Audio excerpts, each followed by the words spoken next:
Chapter 1395. Poplar Fruit was playing with Kiki, but soon Fong Beibei came back. She patted Chi-Chi's little head and said softly, "Okay, don't disturb your father. Didn't the doctor say it already? Didn't the doctor say that he just woke up and needs to rest?" Only Poplar Fruit, who suffered such a serious injury, could still talk and laugh, not feeling tired at all. But Fong Beibei still saw Poplar Fruit's pale face. The doctor's words were always right. "Let's go buy vegetables and cook for your father." Fong Beibei smiled and held Kiki's hand and said softly, "Okay. We need to buy a lot of meat." Kiki said excitedly, as if she wanted to fulfill the promise of giving the meat to her father. "We need a combination of meat and vegetables," I asked the doctor. Fong Beibei smiled and looked at Poplar Fruit and said, "Your father is injured, so he needs to eat more food rich in collagen. Let's go buy soybeans to stew pork trotters and then buy vitamin-rich spinach." "Spinach? After eating it you can become Popeye?" Kiki obviously knew this joke. She had seen it when Poplar Fruit took her to watch the cartoons of their childhood. This made Poplar Fruit smile slightly. It's not that he didn't think it was funny, but he couldn't laugh out loud, it would pull the wound. Although Poplar Fruit could endure it, he didn't want to be abused. "Is there a place to cook in the hospital?" Poplar Fruit asked curiously.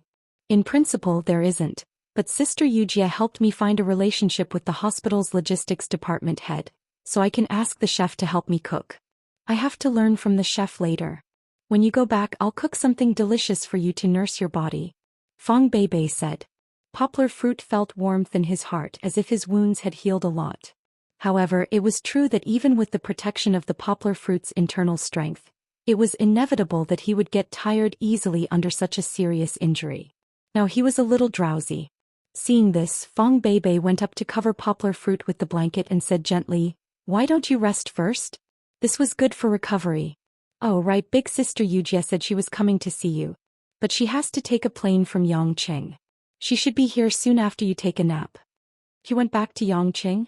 However, Poplar Fruit didn't care much about the reason behind this. It was just that Jing Yujia and Fong Beibei were going to appear at the same time. This was a big deal. Sweat. Poplar Fruit always felt that when he heard Jing Yujia's name from Fong Beibei, he was scared witless. But Fong Beibei didn't feel anything strange. Maybe she still trusted Poplar Fruit? After sleeping for 3 hours, Poplar Fruit's spirit recovered. After all, he had practiced internal strength for 4 years and his foundation was there. After waking up, Poplar Fruit was fed by Fong Beibei. He drank some pig trotters stewed with soybeans and ate some porridge made with the meat and spinach from the pig trotters. Now that he had just started to recover, he couldn't eat too much at once. Moreover, he could only start with liquid food to slowly increase his digestion. Kiki had already finished her meal. This time, it was the little girl's turn to hold the picture book and read a story to her father. A long time ago there was a tiger. The story wasn't very interesting to adults, but with Kiki's nightingale-like voice, it was like a pop song to Poplar Fruit's ears. This made the white hospital room filled with a warm atmosphere. Happiness should be as sweet and peaceful as this, right? Not long after Poplar Fruit finished eating, Jing Yujia arrived. She probably didn't stop to rest. After receiving Fong Beibei's call, she immediately asked for the next flight. After getting off the plane, she rushed all the way to the hospital. Looking at her tired face, Poplar Fruit couldn't help but feel a little touched. Fong Beibei didn't look at Poplar Fruit's expression. She stood up and greeted Jing Yujia at the door. She said with a smile, "Sister Yujia, have you had lunch? We cooked one more serving. Pig trotters are rich in collagen, which is good for our skin." Jing Yujia didn't stand on ceremony. She touched her stomach, smiled slightly and said, "Well, I really haven't eaten. I was in a hurry, so I'm hungry." Fong Beibei said with a smile, "Then sit down first. I'll clean up Poplar Fruit's bowl and chopsticks. I'll bring them to you later." Fong Beibei didn't do it deliberately, but naturally showed the attitude of a hostess. Of course, it was very gentle and not uncomfortable. Jing Yujia nodded and said, "Then I'll have to trouble you." Fong Beibei went out with the bowl and chopsticks in the basket, leaving Kiki behind. The little girl's big eyes rolled around and kept looking at Jing Yujia's bag. "I came in a hurry this time, so I didn't bring you a gift. Remember, I'll make it up next time." Jing Yujia smiled and patted Kiki's little head. She sat down on the chair next to Poplar Fruit's bed. After Jing Yujia sat down, she looked straight at Poplar Fruit's face. Poplar Fruit's complexion was much better than when she sent Poplar Fruit to the hospital, but compared to before, Poplar Fruit's thinness and paleness were still very conspicuous. Poplar Fruit saw Jing Yujie's eyes gradually turning red, which was rare for Jing Yujie, who had always been strong. Naturally, he felt a little uncomfortable in his heart. "Don't worry, I'm recovering well. I should be able to jump around in a week or so." Poplar Fruit smiled. Jing Yujie's lips slightly rose. She was truly amused by Poplar Fruit, but she still couldn't help ridiculing. "You wish. The doctor said that your injuries are very serious. Not only the gunshot wounds on your hands and feet but also the wound near your heart. It might take a month for you to slowly recover. Don't worry, rest for a few more days. Don't leave any sequelae." Jing Yujie said a few words of concern, but her tone couldn't help but become thorny. "Otherwise, when you become old man Yang, you'll have bone pain here, rheumatism there, and when the weather changes, you'll have to be sent to the hospital. It'll be enough for you to suffer." It sounded like a curse, but Poplar Fruit knew Jing Yujie's temperament, so these words had to be heard in reverse. He laughed cheerfully, listening to Jing Yujie's different kind of concern. His mood was very happy. Of course, Poplar Fruit didn't agree with Jing Yujie's words. He knew his own body's condition. With a godly weapon like internal energy, the internal and external injuries in his body would slowly recover. Although it was said slowly compared to the doctor's judgment, it was several times faster. "Hey, I'm not joking with you, do you remember it?" Jing Yujie couldn't stand Poplar Fruit's calm smile, so she angrily said with dissatisfaction. The little girl who was next to them looked at Aunt Jing Yujie's temper in confusion. She quickly nodded like a chicken pecking rice and said, "Aunt Jing, don't worry. I'll help Papa remember it." Chapter 1396. After lunch, Jing Yujie wanted to discuss New Translation Road Publishing House with Poplar Fruit. Fang Beibei did not plan to sit in. She knew that Jing Yujie, who had fainted from crying in Kunming, did not stay in Beijing. It was not because she was afraid of her, but because there was indeed a problem with New Translation Road. Even Jing Yujie flew back to Beijing from Yongqing in a hurry to find Poplar Fruit because she had something important to discuss with Poplar Fruit. Of course, there was a motive for her to meet Poplar Fruit. Fang Beibei had never affected Poplar Fruit's judgment at work. This time she used the excuse of going to the hospital garden to take a stroll and dragged Kiki away. "What happened?" Poplar Fruit asked curiously. Jing Yujie didn't know how to serve people, and Yonggu didn't expect her to peel an apple for her. This girl, when she also came empty-handed. Of course, this also showed that Jing Yujie did not intend to treat Poplar Fruit as an outsider. When they first met, Jing Yujie directly moved into Poplar Fruit's house. "I've gone too far. Let's return to reality." Jing Yujie's expression became serious. The rational and neat aura of a strong woman unknowingly spread out like a peacock spreading its tail. Notice, the following content is purely for the plot. Don't take reality into account, and don't be too concerned about the loopholes in the business part. Don't be too concerned about Tingsun literature. There is no mapping. Reject the little dark room. Tingsun Literature pulled in image capital and wants to finance our publishing house. Poplar Fruit finally understood what kind of fierce business war Jing Yujie had experienced during the days he was unconscious. In the previous equity exchange with Tingsun Literature held 15% of New Translation Road's shares, and Jing Yujie already held 50% of the shares. However, because Tingsun Literature increased its occupation of the online literature market this year, it bought a certain literature in one fell swoop. This way, Tingsun Literature's market share increased, and Jing Yujie's New Translation Road also required a corresponding increase in investment. At that time, in order to fight for the right to speak in the domestic literature market, Jing Yujie exchanged 6% of the shares with Tingsun Literature and 4% with Palm Literature. In other words, only 40% of the shares were left in Jing Yujie's hands, and Tingsun Literature, which held 21% of the shares, became the second largest shareholder of New Translation Road. However, at that time, Jing Yujie still had the right to operate New Translation Road. After all, she was a major shareholder and the CEO of the publishing house. However, Tingsun Literature was ambitious and had always been eyeing New Translation Road, which could generate huge profits. If Tingsun Literature completely controlled New Translation Road, which was the leading publishing company in the country, then Tingsun Literature would be able to expand its reach to the whole world. Moreover, it could also have a pivotal voice in the traditional literature industry. However, New Translation Road was created by Jing Yujie. Although she had indeed released a lot of shares for its rapid development in recent years, how could she tolerate Tingsun Literature swallowing it? Tingsun Literature even offered a price of 2 billion yuan higher than the acquisition of a certain point, but Jing Yujie still did not relent. Moreover, she was a major shareholder. As long as she did not agree, Tingsun Literature could not do anything to her. However, Tingsun Literature was used to the action of the big fish swallowing the small fish. They had never given up on the New Translation Road. This time, Poplar Fruit's serious injury and coma had become an opportunity for them to push for a coup. It had to be said that no one would have known that Tingsun Literature had planned so much if they did not reveal their trump card in the end. Pang Yu had betrayed her and obtained 3% of Tingsun Literature's shares from her and her executives. As for Xinda Translation, Yao Dehua had returned to the family business last year.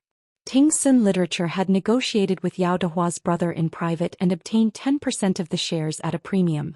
Yao Dehua did not even know about this change before they revealed their trump card.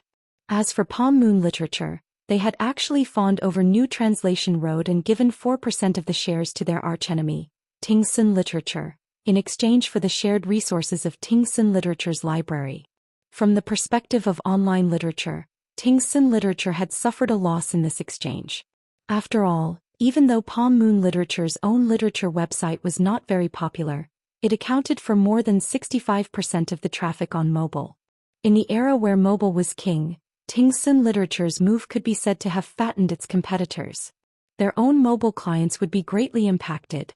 However, from a macro perspective, Tingsun Literature had set its sights on the future. Taking down New Translation Road was too important for Tingsun Literature. Tingsun Literature would have 38% of the shares by collecting shares from various parties. Even if it could not be compared to Jing Yujie, the major shareholder, they still had the capital to challenge her. Even the executives of the Jing faction who were still holding the remaining 2% of the shares were also watching the situation. If they also changed sides, Tingsun Literature would have 40% of the shares and be on equal footing with Jing Yujie. Then Jing Yujie would no longer have any advantages. No, Jing Yujie still had Poplar Fruit. The 20% of the original shares held by Poplar Fruit was something that Tingsun Literature had always been wary of. As long as Poplar Fruit supported Jing Yujie, they would have no chance to compete with the major shareholders. However, if Poplar Fruit's shares fell into their hands, they would become the largest shareholders. Therefore, they had been planning before and did not act rashly. It was not until Poplar Fruit's accident that Tingsun Literature hurriedly flipped the table. This was really a once-in-a-lifetime opportunity. Poplar Fruit's accident and whether he was dead or alive was unknown. If he died, then his support for Jing Yujie was very likely to change because of the change of name of the shares. Moreover, the 100 million yuan that Jing Yujie had lent to Poplar Fruit would also block the way for Jing Yujie's aunt to invest to support Jing Yujie's control of the shares. After all, unless she borrowed from a bank, it was almost impossible for her aunt to come up with the same level of funds as MIH. Even if she could, there was no need to drag her large enterprise into a cash chain crisis because of a publishing house. Tingsun Literature's proposal for financing was also very clever. As the second largest shareholder who only had a difference of 2% of the shares, they definitely had the right to make such a request because it was in the interests of the publishing house's development. They wanted to dilute the remaining shares in Jing Yujie's hands. After all, MH Capital was the largest shareholder behind Tingsun Literature. There was no difference if they took the shares from Tingsun Literature. In this way, the right to speak would fall into the hands of Tingsun Literature. Chapter 1397. As the second largest shareholder, Tingsun Literature could force Jing Yujie to implement this financing plan with almost 40% of the shares. Jing Yujie only had 3 choices left. She could either accept Tingsun's request for financing, which was impossible. Financing meant that she had to give up her controlling shares. Or she could find a better financing channel herself to offset Tingsun's pressure. However, Jing Yujie could not find a credible financing channel other than her aunt. Jing Yujie could not estimate the risks behind it if she rashly attracted the investment of other venture capital funds. This was because Ting Sun might take advantage of this loophole or lead a wolf into the house. Many domestic publishing groups like Dongxin were eyeing it covetously. The last choice was to use the decision-making power to forcefully reject the financing proposal. However, Jing Yujie used to have the decision-making power. At that time, Ting Sun had not intervened yet. Later, her shares were divided. Although she still had the final say in the publishing house, Jing Yujie had lost the decision-making power. This was also Jing Yujie's lack of experience. She felt that with Poplar Fruit's support, it would be fine if the shares in her hands were reduced a little. At least she used the shares to exchange for the huge library of Moon Palm and Ting Sun literature. This would lay a solid foundation for the development of New Translation Road Publishing House in the next 5 to 10 years. However, who knew that as soon as Poplar Fruit was in trouble, Ting Sun literature would force her to abdicate. After a series of moves, Jing Yujie was stunned. You haven't agreed to their financing yet, right? Poplar Fruit asked. Jing Yujie shook her head tiredly. She was physically and mentally exhausted. It was not only because of the business setback, but also because Peng Yu, whom she had worked with for so long, had betrayed her. She was the one who invited him to join New Translation Road and even gave him shares as a reward. Moreover, Peng Yu was her mother's good friend. In the end, he still betrayed her. It was no wonder that Peng Yu had jumped out of Dongxin and joined New Translation Road for money and power. Jing Yujie did not give as much money as Ting Sun. In terms of power, Jing Yujie was the most important decision-maker in New Translation Road. As more and more senior executives were promoted, Peng Yu gradually lost her right to speak. There was no right or wrong in this. Peng Yu's choice went against friendship, but it was also in line with the values of the capital market. Of course, Peng Yu took Ting Sun's money and left for America. If he stayed in the country, she would have to pay the price for her betrayal. However, once she went to America, no matter how many connections the Jing family had, they would not be able to find her. The feeling of being betrayed by her most trusted ally almost crushed Jing Yujie's confidence to persevere. Although Poplar Fruit could not move, he could see Jing Yujie's mental state clearly. He smiled and said, "It's okay. You can give me the share transfer agreement. I can still sign it. This way, won't you have the decision-making power?" His fingers moved nimbly, then he blinked and smiled at Jing Yujie. "I've long wanted to return my 20% shares to you. Just right, when you go back, you can use this agreement to slap their faces. Let's see if they still dare to be arrogant." With the controlling shares and decision-making power, Jing Yujie could ignore the objections of the other shareholders and reject MIH's financing application with a single veto. She could also wait until her aunt recovered and had money, then raise the financing and deal with MH in the same way that Ting Sun dealt with her. Jing Yujie was indeed thinking of this. However, she was a little hesitant and said, "I don't have that much money now. Lend me 11% for an emergency first. I'll compensate you later." The current valuation of New Translation Road should be between 2 billion and 30 million. Poplar Fruit's 20% shares were worth at least 400 million. If Ting Sun Literature Pursuit Holdings wanted to buy Poplar Fruit's shares, they would be willing to pay a premium of 1 billion, let alone 400 million. Poplar Fruit could not refuse. He looked at her and said helplessly, "You're still talking to me about money at this time? Previously, when I borrowed 100 million from you, you lent it to me without batting an eyelid. Can't I be a good person for once? Besides, these shares are yours in the first place. I'm just keeping them for you. Take all of them. That way you can have a say in the publishing house," Poplar Fruit advised. "However, don't be so foolish in the future. You're so foolish that you almost sold the company." Jing Yujie suddenly said angrily, "Who are you calling foolish?" Poplar Fruit smiled and said, "Do you still want them? You gave them to me for nothing. Don't regret it in the future." Jing Yujie snorted and said. Poplar Fruit laughed and said, "I won't regret it. Anyway, I'm not short of money. It's just that I owe your aunt 100 million. I'll pay it back slowly in the future. At most, I won't take the translation commission for the next few years." He knew that Jing Yujie wouldn't ask him to pay back the money, but Poplar Fruit didn't want Jing Yujie, who was still short of money to buy New Translation Road, to be burdened by this debt. So he simply said that he owed Jing Yujie's aunt money. Jing Yujie raised her head proudly and said proudly, "You don't owe me money. Although the 100 million hasn't been collected yet, My father has already recovered the money through diplomatic relations with Myanmar. It's just a matter of time. So you don't owe me money at all. The two of them seem to be playing house now. They didn't even sign a legal document, and they were discussing as if they had already completed the transfer of shares. At this moment, Jing Yujia seemed to have swept away the tiredness from before. Instead, she became radiant. Her fluttering phoenix eyes, her beautiful face, and her flirtatious words made the ward more charming. Can you really get it back? Poplar Fruit asked happily. He didn't care that his 2 million yuan had been burned down in the factory, but it was a very relaxed and happy thing for him and Jing Yujia to get rid of the 100 million yuan debt. Really, why would I lie to you? If they don't return the stolen money, the billions of yuan we give them every year will be gone. It's not worth the loss. So do you regret it now? Jing Yujia hooked her finger at Poplar Fruit and asked a little teasingly. Poplar Fruit helplessly rolled his eyes and said, Okay, I regret it, okay? I won't give it to you. In your dreams. That's what you gave me. I've known you for so long, but you haven't given me any expensive gifts. Take this as compensation. Jing Yujia didn't have the slightest intention of being at the helm of a big publishing house. Instead, she was like a naughty girl joking with a gift of hundreds of millions. After saying the word compensation, Jing Yujia suddenly looked suspiciously at Poplar Fruit and said, You don't really think that this is compensation, and after you give it to me you will leave and never talk to me again? Then I'd rather not. The latter part of her words was full of grievances. Poplar Fruit could only bitterly smile and comfort her. Don't think too much. I don't have any shares. Aren't I still working hard for you?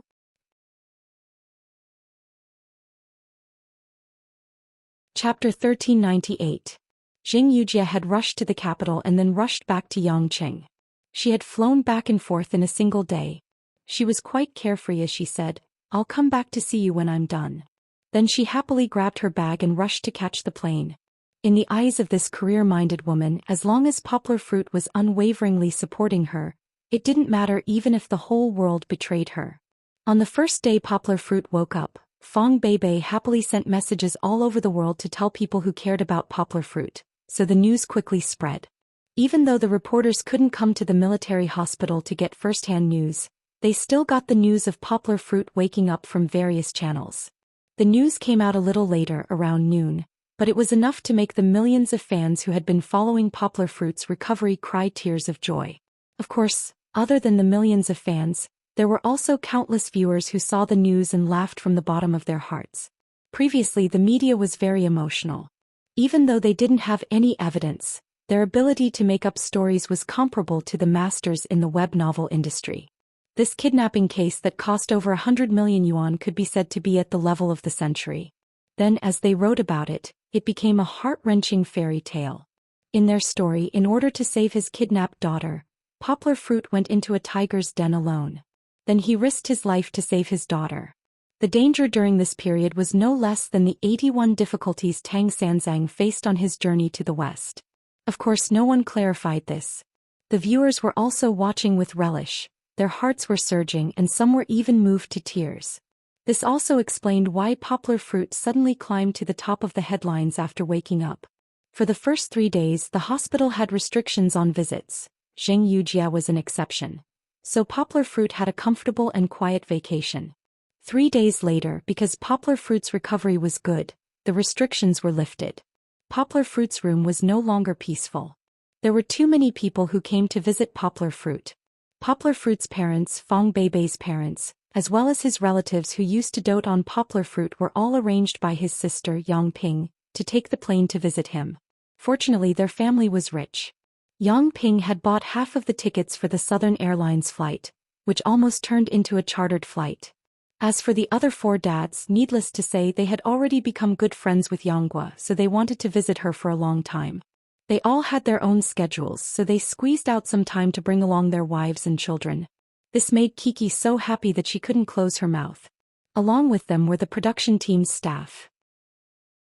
They were very happy to see that Poplar Fruit was recovering well and that Kiki's personality had not changed drastically because of it.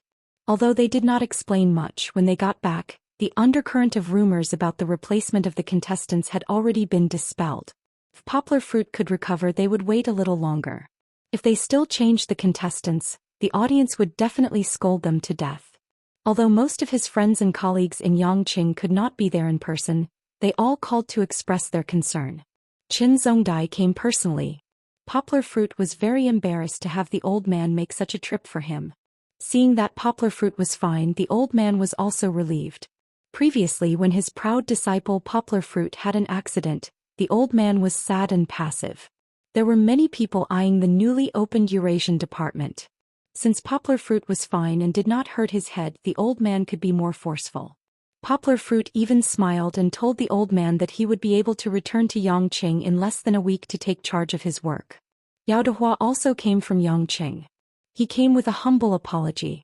He did not expect that his family would sell him and Poplar Fruit. But business was just business. Yao Dehua and Yang Guo were still friends even though Yang Guo was indebted to Yao Dehua. In Beijing, Poplar Fruit also made many friends. For example, Professor Luo Lin led several groups of people from universities that he had interacted with. When He Tianyi's old friends came over. The gaming company that Poplar Fruit sold also came to visit. Although Poplar Fruit did not do anything, he was humble and gentle. Even if they did not interact much, they could still maintain a good friendship. Che Yinjuan could be considered a B-list celebrity. This year he had taken on several period dramas that were popular even before they started airing. He had a huge fan base in the country. But he still remembered the help that Poplar Fruit had given him. So he made an appointment with Poplar Fruit and even pushed away a job to rush over. To Poplar Fruit's surprise, the Ministry of Foreign Affairs also came. Their visit to Poplar Fruit was secondary. Their main purpose was to check on Poplar Fruit's condition. Actually, Poplar Fruit was seriously injured. Even he felt that it was normal for the Ministry of Foreign Affairs to cancel his secondment for the military parade in September. But who would have thought that when they came over they saw that Poplar Fruit was recovering well. Furthermore, it was only late July. There was still 1.5 months for Poplar Fruit to recover. They even comforted Poplar Fruit and told him to recuperate. They would leave the translator position for Poplar Fruit. This made Poplar Fruit feel that he could not find a suitable translator in such a big country like China. Of course, it was a good thing that the country valued him. Poplar Fruit agreed in fear and trepidation. Later, there were even foreigners who came to visit Poplar Fruit. They were national figures. The news of Poplar Fruit's accident had already spread overseas. After all, it was not every day that news of a 100 million renminbi kidnapping could be heard. Ardell, Beckham and a few old friends from Blizzard in the US called to ask about it. They were all busy people and did not have time to come over personally. But a leader from a small country in Africa who was visiting China purposely came to visit the hospital. Although Poplar Fruit did not have any interaction with the other party, as the founder of modern long-distance education, Poplar Fruit's contribution had helped many children in African countries to receive education. This long-distance education had made many African leaders remember Poplar Fruit. Not to mention, many of the African education course videos were recorded by Poplar Fruit. His face was probably a household name even in the barren continent of Africa. But these were nothing. What really made Poplar Fruit happy was the videos that the children in the mountainous areas had asked their long-distance teachers to send to Poplar Fruit. These children in the mountainous areas who had been taught by Poplar Fruit, such as the children in Xiong village, had found out about Poplar Fruit's injury through the internet. They had organized themselves and recorded videos of their blessings for Poplar Fruit. Looking at the small faces that were not round, the pairs of bright and sincere eyes, and listening to the repeated but sincere blessings, Poplar Fruit felt that his injury had healed a lot. Chapter 1399. Poplar Fruit recovered very quickly. In about a week he could get out of bed and walk slowly with Fong Beibei. This recovery speed made the doctors in the military hospital dumbfounded. There was even an old doctor who came to Poplar Fruit's place every day and almost cut up Poplar Fruit like a lab rat. Poplar Fruit was shot in the leg 3 times. If it was someone else, they might not be able to get up for a few months. If the nerves or bones were shot, paralysis and amputation were possible. In fact, Poplar Fruit was very happy this week. He opened his mouth to eat, stretched out his hand to wear clothes, and even had a girl to cover him with a quilt when he slept. With less exercise, Poplar Fruit looked in the mirror and sadly found that he had been spoiled until he was white and fat. He was not handsome anymore. After his body was better, Poplar Fruit and Fong Beibei discussed returning to Yangqing to recuperate. However, Fong Beibei still did not allow it. Poplar Fruit could only change to work in the hospital. His body did not allow Poplar Fruit to use the computer. His hand was injured. Poplar Fruit read the work email sent by the school while he dictated and asked Fong Beibei to help input it into the computer. Poplar Fruit's mind was clear and Fong Beibei's typing was also fast. Her work efficiency was not bad at all. When they retired from work, Kiki attentively helped Poplar Fruit in Fong Beibei massage. Her massage was very neat. Kiki actually wanted her father to play with her, but it was inconvenient for her father and he was busy with work. She could only take advantage of the opportunity to squeeze in. Papa, I recently learned a song. It's very nice. She stepped on her father's white bed with bare feet and helped her father massage the muscles on his arm that were not bandaged. She wanted to prevent the muscles from stiffening if he did not move for too long. The little girl seemed to have grown up a little. This was not only reflected in her longer hair and prettier appearance. She had also learned to beat around the bush a little. She wanted to sing for her father, but she did not say it directly. Of course, how could Poplar Fruit not know what his daughter was thinking? He didn't even need to turn around to see his daughter's expectant little face. It must be a pair of big watery eyes looking at Papa, a little anxious as if saying, "Papa, quickly ask me to sing for you." However, Poplar Fruit was different. He chuckled and said, "Daddy wants to hear. I want to hear stories. Go get the storybook and read it to Papa, okay?" Chi-Chi's joy immediately turned into disappointment after she had hooked her daughter's appetite for something else all of a sudden. Of course, Poplar Fruit knew the consequences of angering his daughter. Kiki's grip on his arm tightened. Fong Beibei was at the side watching Poplar Fruit fooling around and Kiki pouting unhappily. She covered her mouth and secretly laughed. "Okay." Poplar Fruit pretended not to know and continued to ask. Kiki grabbed her father's neck and rubbed it. As she rubbed, she grabbed her father's ears and twisted it as if she was playing with a steering wheel. How could she tell that her father was pretending? She just muttered unhappily, "What's so good about stories?" Poplar Fruit pretended to be surprised and asked, "Stories are not good?" Chi-Chi swung her two long braids like a rattledrum and said, "It doesn't sound good, it doesn't sound good." Then tell me what extracurricular reading the kindergarten teacher gave you this time, okay? Is it okay? Yonghua continued to ask. "That's boring. Not good, not good." The little girl pouted her little mouth so much that a soy sauce bottle could be hung on it. "Or, you can do some dubbing for your father. Let's play Big Kaji Show. Let's play Big Kaji Show. Let's match the voice of Madagascar, okay?" "Not good, not good." Kiki's rattle drum hit her father's face. Of course it didn't hurt. The little girl's hair was soft. "Then you can dance for your father, eh?" Poplar Fruit continued to lure the enemy in. "Not good, not good." Chi-Chi's rejection had already become a habit, and she shook her head without even thinking. She wanted her father to ask her what she wanted to do, and then she could show her father the talent that she had secretly learned over the past 2 days and put in a lot of effort. How about singing, eh? Finally, the plan was laid bare. "Not good, not good." Kiki continued to shake her head. "Haha." Poplar Fruit was the first to laugh. His laughter made Kiki confused. Fong Beibei laughed as she gently hammered Poplar Fruit's arm and said, "Kiki, your father is teasing you. Uncle, you're really bad. Do you still want to hear Kiki sing?" Kiki finally came back to her senses. The little girl gently stomped her feet and jumped down from the bed. She put her hands on her waist and said to her father, "Humph, Papa, I don't want to play with you anymore." Poplar Fruit quickly surrendered. He was too bored because he couldn't be free. Usually, he didn't have time to provoke his daughter. But joking was just joking. How could Poplar Fruit bear to make Kiki unhappy? "Hey, Dad was wrong." Poplar Fruit laughed. "Kiki, what song did you learn? Sing it for Dad, okay? Dad really wants to hear it." This was the truth. Kiki also had no bottom line. Hearing her father's words, her mood immediately changed. She asked with a smile, "Really? Papa, do you really want to hear it?" Poplar Fruit nodded and said seriously, "Of course, Dad wants to record it with his mobile phone. Then if I go on a business trip in the future I can take out my mobile phone to watch it." Kiki giggled. She ran to the table next to her and took her father's new mobile phone. Here we have to talk about Poplar Fruit's new mobile phone. The previous one had been buried in the sea of fire with Sun Feng. This was Poplar Fruit's regret. After all, although this mobile phone was outdated, it was still the couple's mobile phone that Poplar Fruit and Fong Beibei had together. Of course, if the old didn't go, the new wouldn't come. Later, after waking up, Poplar Fruit asked Fong Beibei to buy the latest iPhone 6 Plus. He bought 2 of them and also changed Fong Beibei's mobile phone.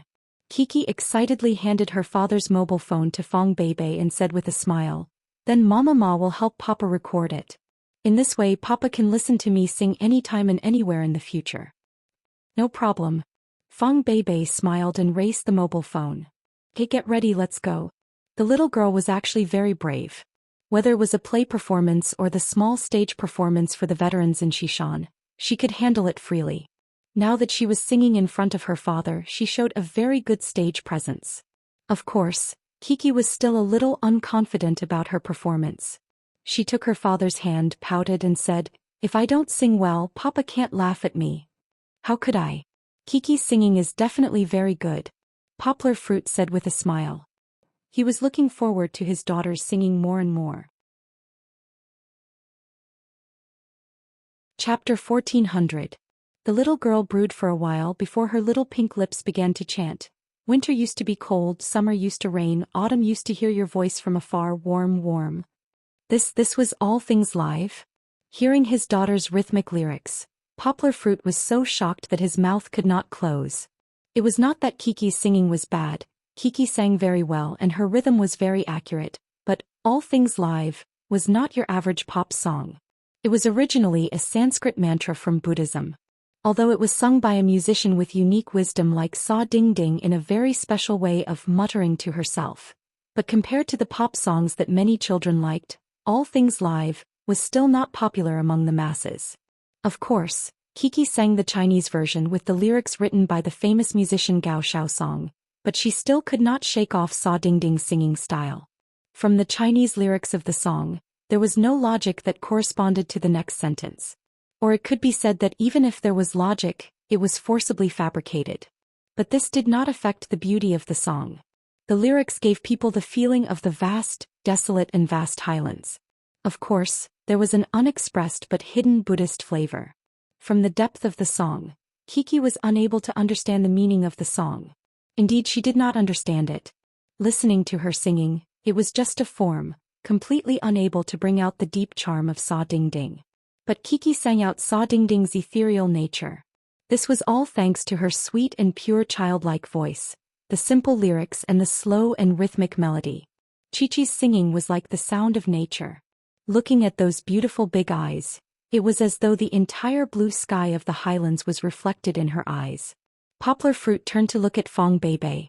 Seeing that Fong Beibei was not surprised, but instead had an "I knew it" look, he knew that Fong Beibei must have taught Kiki. However, for Chi-Chi to like learning it so much, there was a prerequisite, and that was that Chi-Chi must like this song very much. Kiki's singing wasn't that good either. "You said that at that time there was a vast expanse of white snow behind the house, and a golden flag fluttering in the wind in the valley." These 2 lines were much longer than the beginning, and Chi-Chi was always in danger of losing her breath towards the end. Of course, it was already very good for a 4-year-old girl to be able to sing. Poplar Fruit had no intention of nitpicking. "I saw an eagle flying above 2 lonely fishes." The lyric finally lost its basic logic, but it reached the key high note. The high note was very long and the 2 sentences were close together. 2 fishes crossed a river as salty as the sea. Kiki sang the first line very well, and the young girl's crisp and moving high note almost made Poplar Fruit drunk. The second line was slightly inferior and Kiki still could not keep up. There was no other way. Kiki's singing became better and better towards the end. Although it was a cappella without the accompaniment of a guzheng, Kiki's singing was enough to make the song come alive. If Poplar Fruit had to make an analogy, then Poplar Fruit felt as though he was listening to his daughters singing on a snowy and boundless mountain. The world was silent. When she was singing, Kiki indeed had the demeanor of a singer, but once she finished singing she returned to being my daughter. She stuck out her little tongue, ran over with a red face and squeezed into her father's embrace. "Don't say bad things. Hihi." Kiki reached out her hand and covered her father's mouth. Yonggwa said vaguely, "Of course not, how could it not be nice?" Kiki happily let go of her hand and Poplar Fruit's voice became clear. He said exaggeratedly, This is the best song I've ever heard in my life. Then you didn't want me to sing for you just now. The little girl pouted her little mouth at her father to settle the score. Poplar Fruit smiled slightly and did not answer his daughter's question. Instead he asked, Kiki, Daddy will teach you Sanskrit, okay? Although Sanskrit was not Poplar Fruit's unique skill, after the death of Master G, Poplar Fruit's research on Sanskrit could be considered top-notch. He published a few papers, and although they did not receive much attention, he was still famous in the Sanskrit circle. However, Sanskrit had lost its status. Even in its birthplace, the people who used it were getting fewer and fewer. After Master G, there was no one else who could carry the banner of Sanskrit until Poplar Fruit appeared. Kiki could now speak English very smoothly, and she had no problem communicating in French. She could also have simple conversations in other small languages. Although the little girl was young, her talent in languages was not inferior to her father's. Of course, Poplar Fruit did not want his daughter to inherit his legacy. There was no need for that. He was still very young. However, if Kiki was interested in learning Sanskrit, Poplar Fruit would naturally be very happy. Kiki agreed, but she blinked and asked curiously, "But why do I have to learn Sanskrit?" "Because there's a Sanskrit version of this song," Poplar Fruit said with a smile. "Once you learn Sanskrit, you can learn to sing the Sanskrit version." Yes, I've heard of it. Kiki raised her hand excitedly and smiled. "I think it's very nice, but I don't really understand it." "It's okay, Daddy will teach you. You'll understand it in the future," Poplar Fruit said confidently. "Why don't Daddy sing it for you?" Poplar Fruit had seen the lyrics before and he still remembered the Sanskrit lyrics. Then, without waiting for Kiki to nod, Poplar Fruit began to hum softly. Poplar Fruit's bass was actually very nice, but he was not good at singing. It was fine at the beginning, but as he sang, the tune went off somewhere. Even Kiki and Fong Bebe, who did not understand, could tell. Because these were two completely different songs. Don't sing. Fong Bebe and Kiki laughed and stopped Poplar Fruit from showing off. Fong Bebe deliberately said seriously, "AI, let's wait for Kiki to learn it, then I'll sing it for you." "I'll teach her well. This song is very simple," Poplar Fruit said confidently. "Just teach her Sanskrit, you don't have to teach her how to sing," Fong Bebe quickly added. Poplar Fruit did not mind. He played with Fong Bebe and Kiki for a while. Suddenly he said with some emotion, "I think when I recover next year let's go to the Tibetan plateau to play, okay? Kiki, this way you can see the white snow behind the house and the golden flag fluttering in the wind." I want to go. The little girl could not help but nod her head happily. She did not notice it when she was singing, but when it came from her father's mouth, it was as if a picture was unfolding in front of her eyes. Chapter 1401. His life in the capital was pretty good. As the program team had helped to hold a press conference to explain Kiki's kidnapping, Poplar Fruit was harassed a lot less by the reporters. It was also because of this that Beijing's sky was still covered by what everyone jokingly called the military parade basket. The air quality was surprisingly good, unlike the smog at the end of the year in the future. During this period of time, Beijing hosted the IAAF World Track and Field Championships. The timing was a little off, so don't mind it. This was the largest sports event held in Beijing after the Olympics.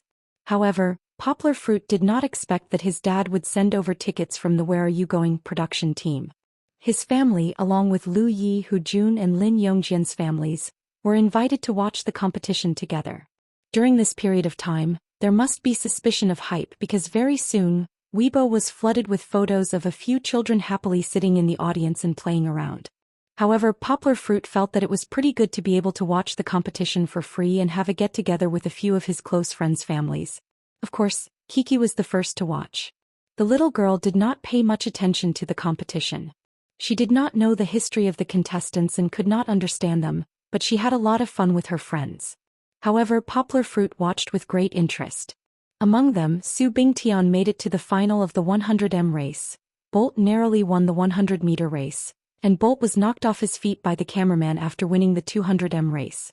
These exciting scenes would become precious memories of this year's championship.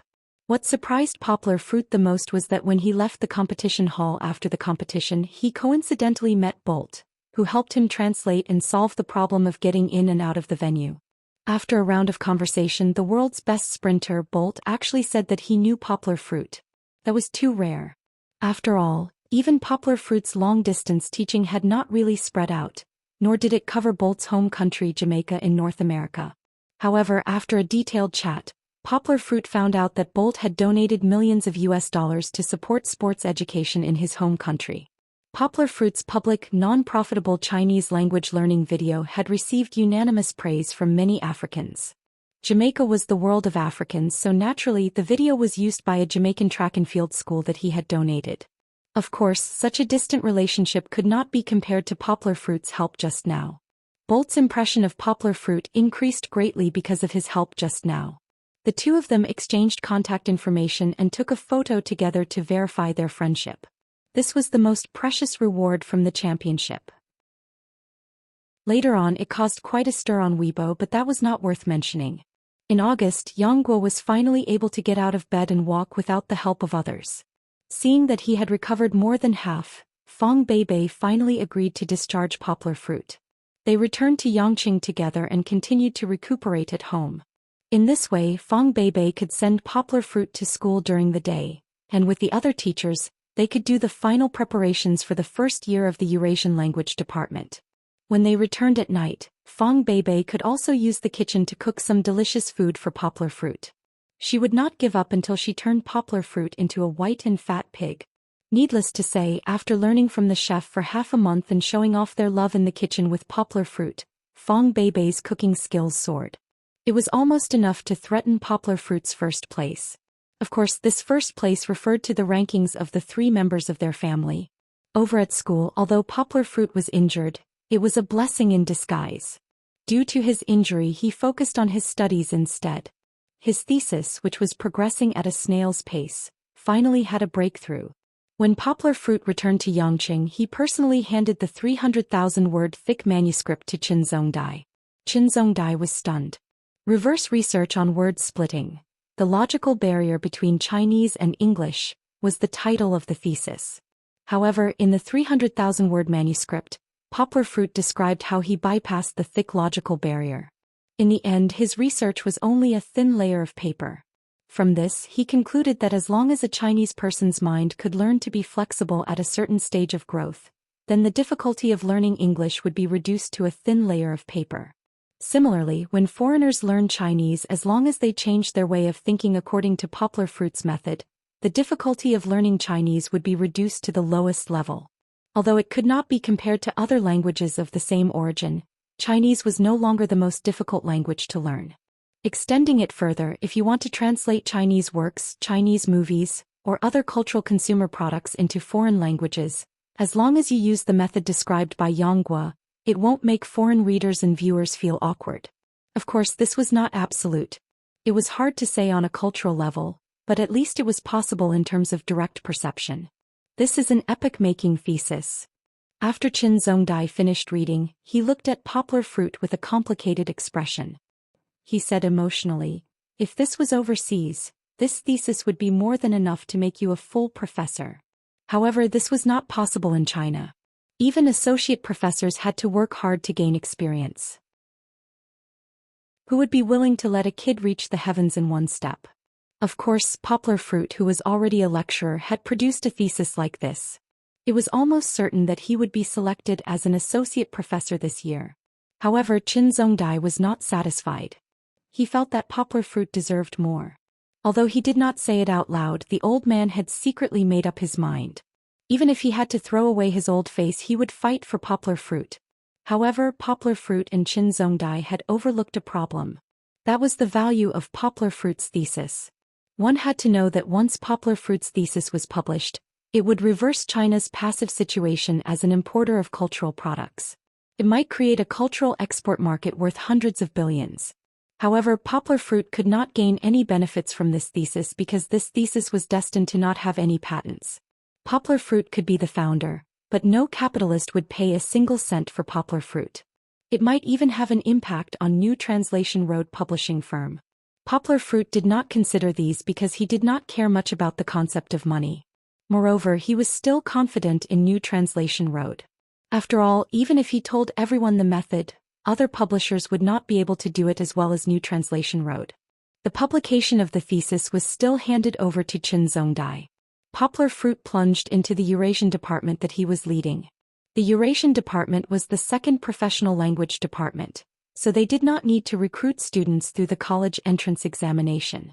However, the preparation of teachers was very important. Poplar Fruit participated in the interview of many young teachers.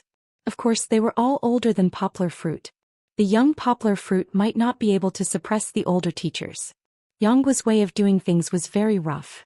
That was to pick a good teacher and then personally take the field. He would use the field that the other party was most proud of to crush the other party's confidence. That way, the other party would be obedient to join Dongshan University. Not convinced? Then you have to prove that you are better than me. Chapter 1402. He had suffered severe internal injuries and had been shot 7 times. One of the bullets had brushed past his heart and almost took his life. With such a serious injury, Poplar Fruit's recovery was already considered fast, but it was still not fast enough. Poplar Fruit went to the hospital for a checkup with the accompaniment of the filming team of Where's Dad Go? The doctor requested that Poplar Fruit rest for another week. He could not be too tired, nor could he engage in any strenuous exercise. This also meant that if Poplar Fruit wanted to film the show, they would have to wait for another half a month. Why half a month? Because if they did not film this week, Poplar Fruit would have to gather in Beijing the next week. The military parade the week after that was a few hundred times more important than Where's Dad Go? But if they waited for another half a month, Where's Dad Go? Would face the crisis of being suspended. The 8 episodes that had been recorded were expected to be broadcast before the end of August. And in September, even if all the variety shows were suspended for the first week, there would not be any new shows to broadcast from the second week onwards. Even if Poplar Fruit rushed back from the military parade to film, he would not be able to make it in time for production. Don't be fooled by how the production team had vowed to wait for Poplar Fruit to recover and return. Even if they suspended the show, it would not be a pity. But that was just a slogan. After all, the 7th and 8th episodes, which were Rosie Cloud's journey, Kiki's kidnapping, became popular even before it was broadcast. The previous episodes had already broken through the viewership ratings of China's Voices Peak Night. No one could predict how high the viewership ratings of these 2 episodes would reach, but it would definitely create a new miracle. But if they did not continue, the attention would gradually be wiped out. The forced suspension of the military parade for a week had already made them feel the pinch. If they were to suspend it for another week or 2 and rebroadcast it again, they would be thankful if the viewership ratings did not fall below the record of the 3rd season, let alone break through or maintain the previous viewership ratings. And if the recording did not go smoothly, if they continued to suspend it, the last 8 episodes of this season would be equivalent to having to start all over again. Mango TV could not afford to lose that. Therefore, they threw aside all the big words they had said in the past. The production team needed to find a solution. Of course, it was not a replacement. If it was a replacement, no one would watch their show. During the meeting, someone made a very strange suggestion. Why not let Fong Beibei replace Poplar Fruit? In ancient times, Mulan had joined the army on her father's behalf. Now, with Fong Beibei acting on her husband's behalf, it was very feasible. Moreover, Fong Beibei was not a nobody. A few years ago, she was considered an internet celebrity in China. She was a straight-A student goddess. Although she was married like Sister Milk Tea, she kept a low profile. In the eyes of the public, she had maintained a good reputation. Producer Sierra and several directors thought about it and felt that this idea was feasible. They contacted Poplar Fruit and asked him to persuade Fong Beibei to take Kiki to participate in the recording of the 5th journey. Fong Beibei did not have any objections. Her only worry was Poplar Fruit. Because she took Kiki out, Poplar Fruit would be alone at home. He would feel lonely and helpless. How could that be? You think too much. Poplar Fruit laughed and rubbed Fong Beibei's head. He said, "Don't worry, my body is almost recovered. I can take care of myself now. You go to record the show and I will be fine at home." In the end, Fong Beibei and Kiki took the car arranged by the production team and went to the old revolutionary area of Shijiang, which was only 500 kilometers away. Before leaving, Fong Beibei and Kiki were somewhat reluctant to part, especially Kiki. She hugged Poplar Fruit and almost cried. "Listen to mommy. Poplar Fruit helped his daughter with her hair and said with a smile, "Call Daddy tonight, okay?" After they left, Poplar Fruit drove to the school and the publishing house according to the original plan. There was nothing much to say about the school. There was still a long time before school started, and the new students had not yet arrived at the school. Poplar Fruit planned to wait until he came back from the military parade before organizing teachers from his department to visit the students. However, the publishing house had to introduce Zheng Yujie's achievements after she returned to Yangcheng. The 20% shares that Poplar Fruit transferred to Zheng Yujie allowed Zheng Yujie to completely control the publishing house. At the same time, it also announced that Ting Sun Literature's plan to annex New Translation Road publishing house was ruined. However, Zheng Yujie did not fall out with Ting Sun Literature. There was no need for her to become enemies with the largest online literature supplier in the country. However, the internal cleansing of the publishing house was still necessary. Although Pang Yu had fled to the United States, the people she left behind were all expelled from the publishing house.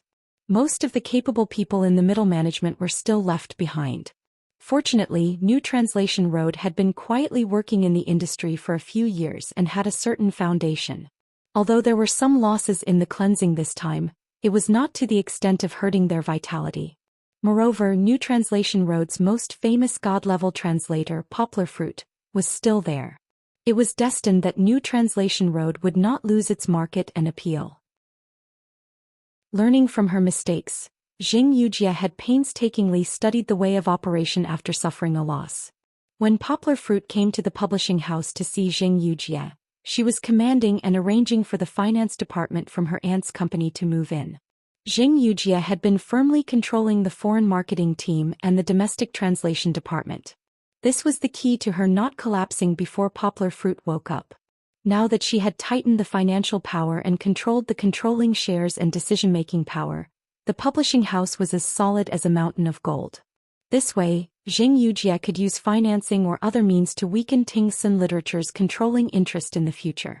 These foundations could make it easier for her to do things. However, Zheng Yujie's condition was not very good.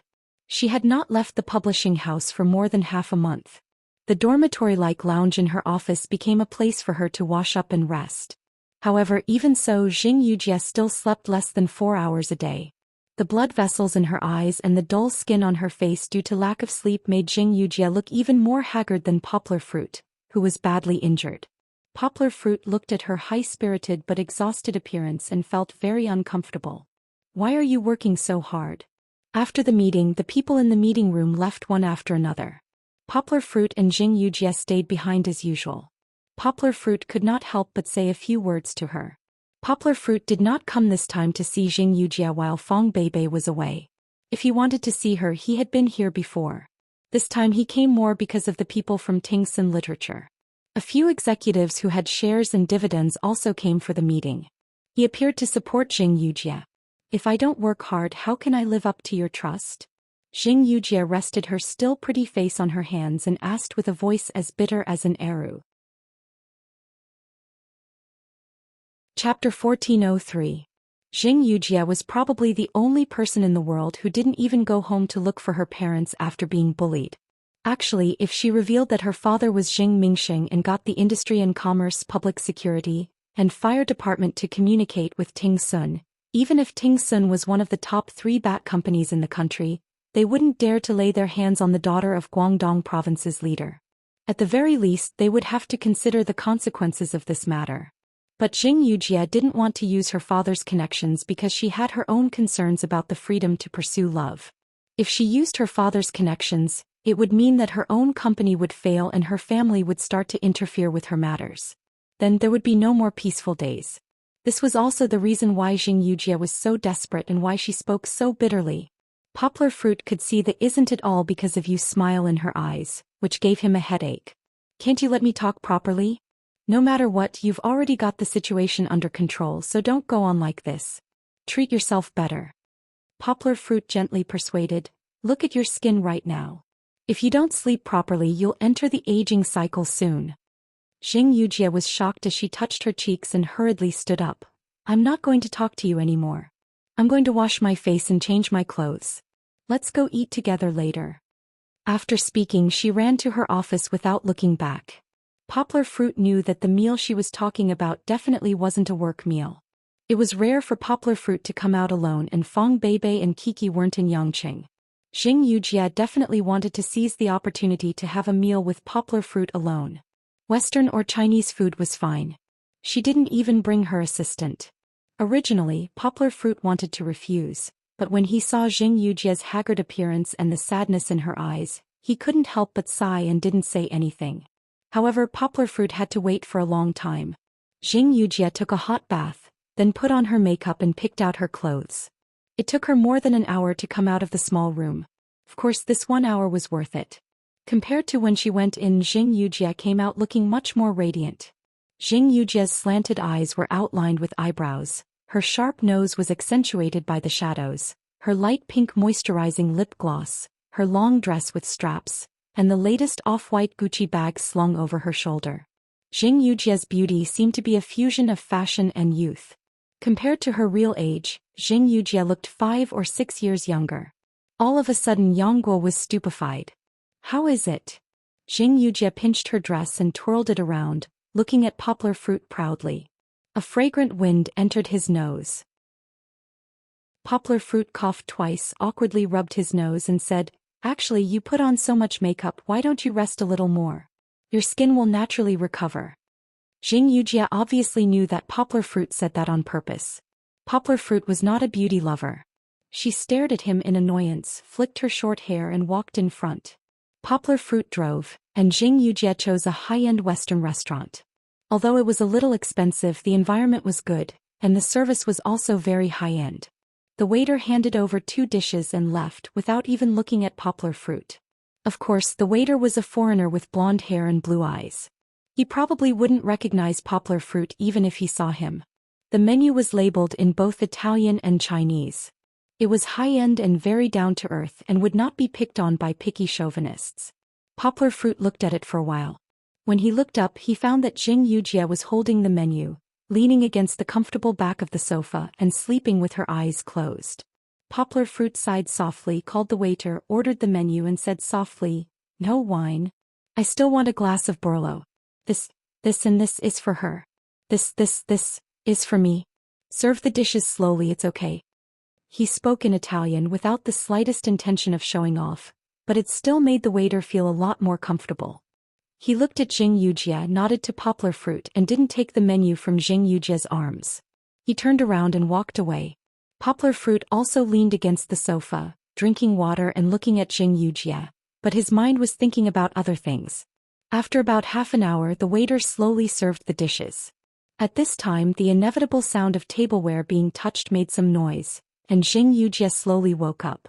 She pretended as if nothing had happened, wiped the crystal-clear saliva from the corner of her mouth and asked calmly, "How long have I slept?" "Only half an hour. After dinner I'll send you back to rest," Poplar Fruit said without hesitation. Xing Yujie didn't stubbornly and nodded obediently and said from the depths of her throat, "Okay." During the meal they almost didn't talk much and just ate calmly. Those who didn't know would think that 2 strangers were sharing a table. But Xing Yujie felt very happy to be able to look at Poplar Fruit's face while eating Western food. It was so romantic that her face, which had only drunk a glass of wine, blushed. After dinner, Poplar Fruit drove Xing Yujie directly home, instead of going back to the company. Although she had a cleaner at home, she hadn't been back for nearly a month. Worried that it was unsafe, Poplar Fruit accompanied her up. "Sit with me for a while." Xing Yujie pretended to be pitiful and pulled Poplar Fruit's hand. For her character, it was indeed a bit pretentious. But from her experience with Poplar Fruit, it might be a kind of true feelings after drinking. Poplar Fruit, however, was soft-hearted. After several negotiations, Poplar Fruit promised Xing Yujie that he would sit on the side and wait for her to fall asleep before leaving. In the end, it was because of guilt. Poplar Fruit knew that he owed the girl in front of him too much. "She's not here today, can't you stay in my house for a little longer?" Xing Yujie had already washed off and was wearing pajamas, sitting on the bed with her long legs dangling, gently swaying. "Sleep." Poplar Fruit pointed to the pillow and said. Xing Yujie pursed her lips, flipped open the quilt and crawled under it. There was air conditioning, so she covered herself with the quilt, only revealing her pretty head. Her charming eyes looked at Poplar Fruit and said, I seem to be hungry again. Can you make me a midnight snack? Sleep. Poplar Fruit rolled his eyes. She clearly ate so much just now, how could she be hungry again? This was an excuse. I can't sleep, I want you to tell me a story like Kiki. Xing Yujie closed her eyes, then opened them again. Sleep. Poplar Fruit was helpless. This bed is still very big, why don't you sit on it? Xing Yujie stretched out half of her jade white arm, and hooked her finger at Poplar Fruit. Sleep. Chapter 1404. The camera should be focused on Fang Beibei and Kiki, who were recording the show in Shijiang. They arrived at Shijiang. The next day they got on the production team's car with the other 4 pairs of fathers and sons and headed to Jianxiu village. Of course, it was worth mentioning that Nina came again. Nui had a high fever before the show's recording and couldn't come with his father, so his sister came in place of his brother. In this way there were 2 more golden flowers in the show.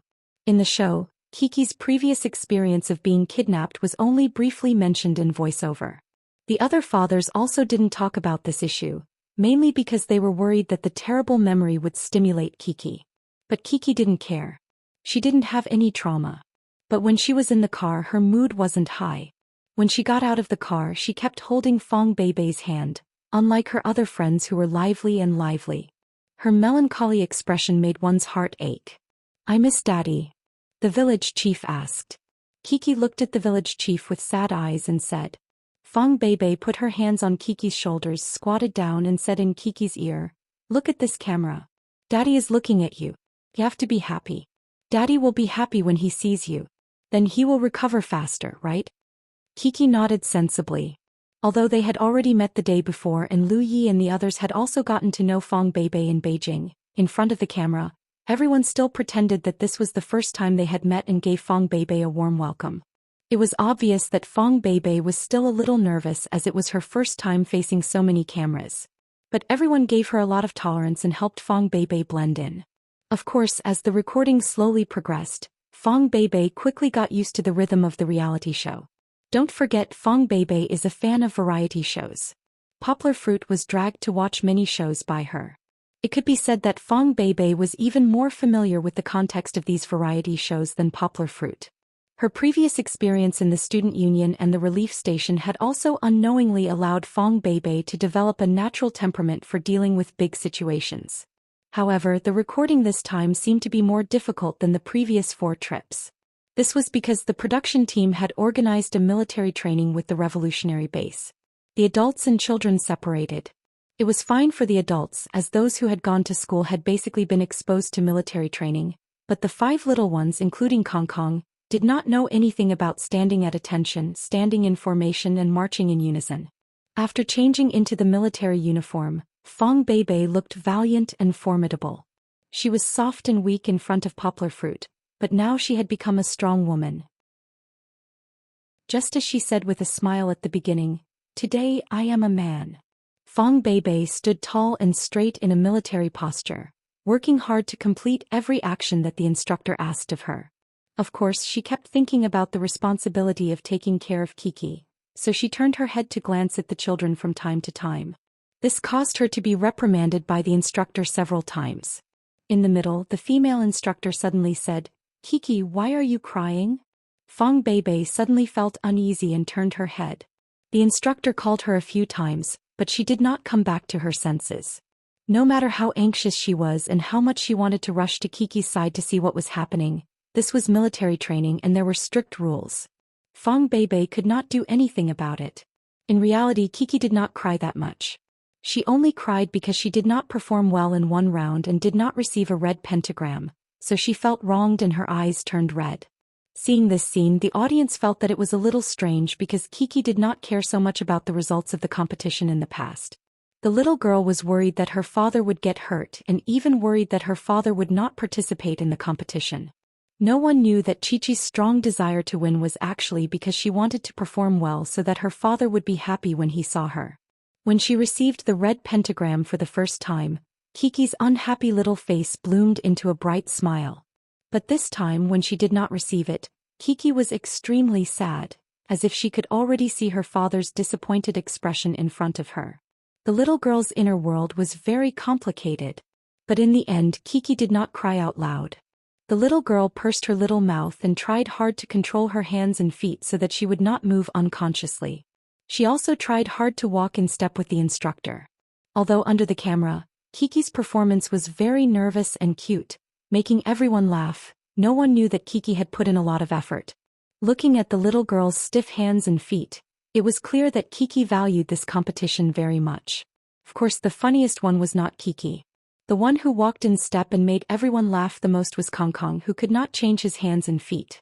When the instructor asked him if he felt awkward, Kong Kong shook his head doubtfully and confidently. That muddle-headedness was really the opposite of Kong Kong's smart and domineering temperament. In this hot and humid summer, military training was not easy. The children were soon sweating profusely. Even Kiki, who was very serious, could not help but reach out to wipe the sweat off her face. Gradually, the youngest Xian Xian and Nina could not hold on anymore. Nina even cried. Under the guidance of the assistant sister, they went to the room next door to rest. But Kiki and the two big brothers were still trying hard to hold on. In the end, of course, they received a lot of red 5-pointed stars from the female instructor as a reward. This caused Chi-Chi, who had been tense all this time, to finally smile. When they were dismissed at noon, Fong Beibei was finally relieved, because Kiki gradually returned to her cheerful personality. In fact, Fong Beibei and the other fathers were not much more relaxed than the children. When they were standing in line, they were yelled at by the instructor. When they were doing the human bridge push-ups, they fell and became dizzy. Although the human bridge push-ups were very difficult and required 5 people to cooperate well, and the responsibility was shared equally, Fong Beibei felt very embarrassed. Because she did not need to bear the weight, but after she bent down, it was difficult for her to support herself. She felt that she was dragging the whole team down. If it was Uncle who came, he would be the key pillar of the team, right? Unlike me. Fong Beibei blamed herself in her heart, which also made her more energetic. Together with the team, they worked together to complete the push-ups. After half a day, Fong Beibei felt very tired. Although she used to train with Poplar Fruit, she was a girl after all. How could she really compare with these big and burly men? However, even when it was time to rest at noon, Fong Beibei still had to take care of Kiki for lunch and help Lu Yi take care of the quiet Nina. Even at noon, she could not rest peacefully. She was worried, so she sneaked over to the window to see if Kiki was sleeping obediently. Fong Beibei didn't pay attention to these little details, but the camera recorded them all. Through the television, all the audience began to really understand this stepmother, who had once caused a lot of discussion. Many people sighed with emotion, only 22 years old. It's really not easy. Chapter 1405. In fact, Fong Beibei's worries had already gradually dissipated, and Chi-Chi had also gradually found her own smile among this group of happy-go-lucky companions. At noon, she and Nina were pulled to the chairs by Brother Kong Kong. The 3 of them sat in a row and watched Xian Xian and Dejun's martial arts performance. Of course, it was mainly Xian Xian who was jumping around. He was the kind of person who was usually shy, but in front of others he was crazy. Being surrounded by his friends made Xian Xian very excited. Just like Queen Kai's dance song, "Spin, jump, I close my eyes." Xian Xian spun and kicked. He couldn't stop playing. There were many mistakes in his movements, but his friends were watching with great interest and cheering non-stop. Kiki's interest was piqued by Xian Xian. The little girl giggled and ran up to Brother Dejun, who had become a pure spectator, and pulled him down. "It's my turn, it's my turn." Kiki was like a dove taking over the magpie's nest. She directly occupied the stage and performed her kicks like Xian Xian. Unlike little chubby Xian's clumsiness, Kiki's kicks lacked the joy of laughter, but the little girl's white and tender long legs moved gracefully and fluidly. It was pleasing to the eyes, and it was equally exciting in the eyes of the audience. At noon, the adults couldn't help but feel tired and went to rest. However, this group of children who were no longer controlled by the adults were all like wild horses. They played around for the entire afternoon and still looked very energetic. They would probably all yawn at night. In the afternoon, everyone was ready to go again. However, the military training in the morning was not repeated. The event in the afternoon was called beach landing. Although it was called beach landing, it was actually using bamboo rafts to play drifting. The stream was very shallow and not very urgent. However, for the adults, this was not a small challenge. After all, no matter how shallow the stream was, The depth of the stream was not even past the adults' stomachs. If the children who were only a meter long fell in, they would definitely disappear with a plop. Of course, the production team was also prepared. The children and adults all wore thick life jackets. Then there was a lifeguard on each bamboo raft. There were also several lifeguards on the bamboo raft. With such a setup, there shouldn't be any major problems in this 1-meter-deep creek. Kong and Nina were in one team, Kiki and Dajuan were in the other team, while Xian and his father were in the other team. When the children got on the bamboo raft, their reactions were also very different. Nina cried out in fear and only calmed down in Lu Ye's arms. Kiki and Dajun, on the other hand, were surprisingly excited. Kiki was sitting on top of it. She was shrieking because of the shaking, and at the same time she was smacking the water with her small white hands. She was having a lot of fun. However, Fong Beibei was under a lot of pressure. She had to cooperate with Lin Yongjian at the front of the bamboo raft to start moving. At the same time, she had to pay attention to Kiki, who was sitting in the middle of the bamboo raft. Protecting Kiki was her responsibility. The more dangerous the situation was, the more Fong Beibei didn't dare to be careless. Something happened to Kiki. How was she going to explain it to Poplar Fruit? But at the same time, she also had to shoulder the responsibility of working hard to complete the mission with her teammates. She was here to replace Poplar Fruit to record the show. Although she was a girl, she definitely couldn't drag her teammates down because of her gender. However, the journey was full of twists and turns. At the beginning, there was a small accident where the bamboo raft bumped into the back. When they were in the middle, the helmsman in front, Lin Yongjian, accidentally drove the bamboo raft to the high ground in the middle of the creek and ran aground. "It's okay. Sister-in-law, you don't have to move. I'll do it." Lin Yongjian took care of the woman and jumped down without hesitation. He tried his best to push in front. But he couldn't push it. Before Fong Beibei came, Lin Yongjian was definitely the weakest out of the 5 fathers. After all, he was an old man and wasn't as strong as a young man in his 20s or 30s. Lin Yongjian was a little anxious.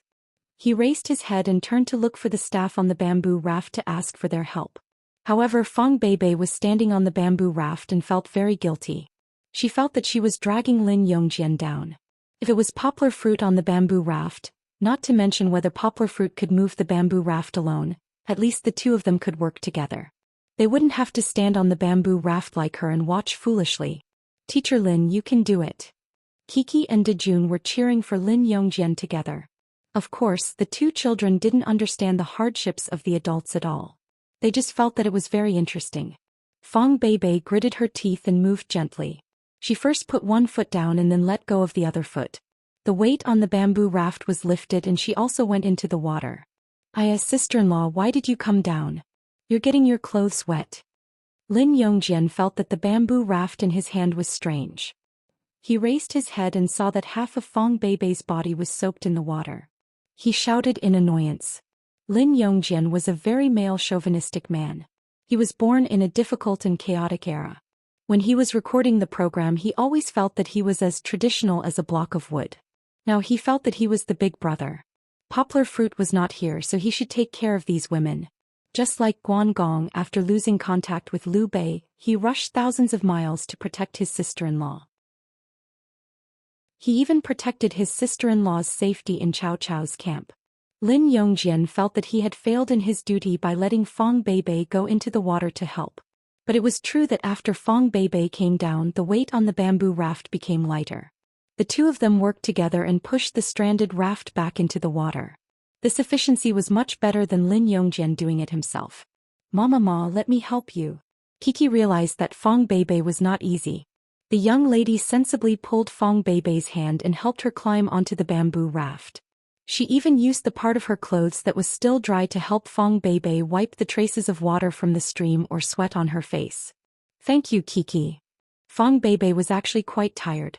She was up and down, and the blanket on her back had also become heavy because it was soaked in water. However, she smiled at Chi-Chi.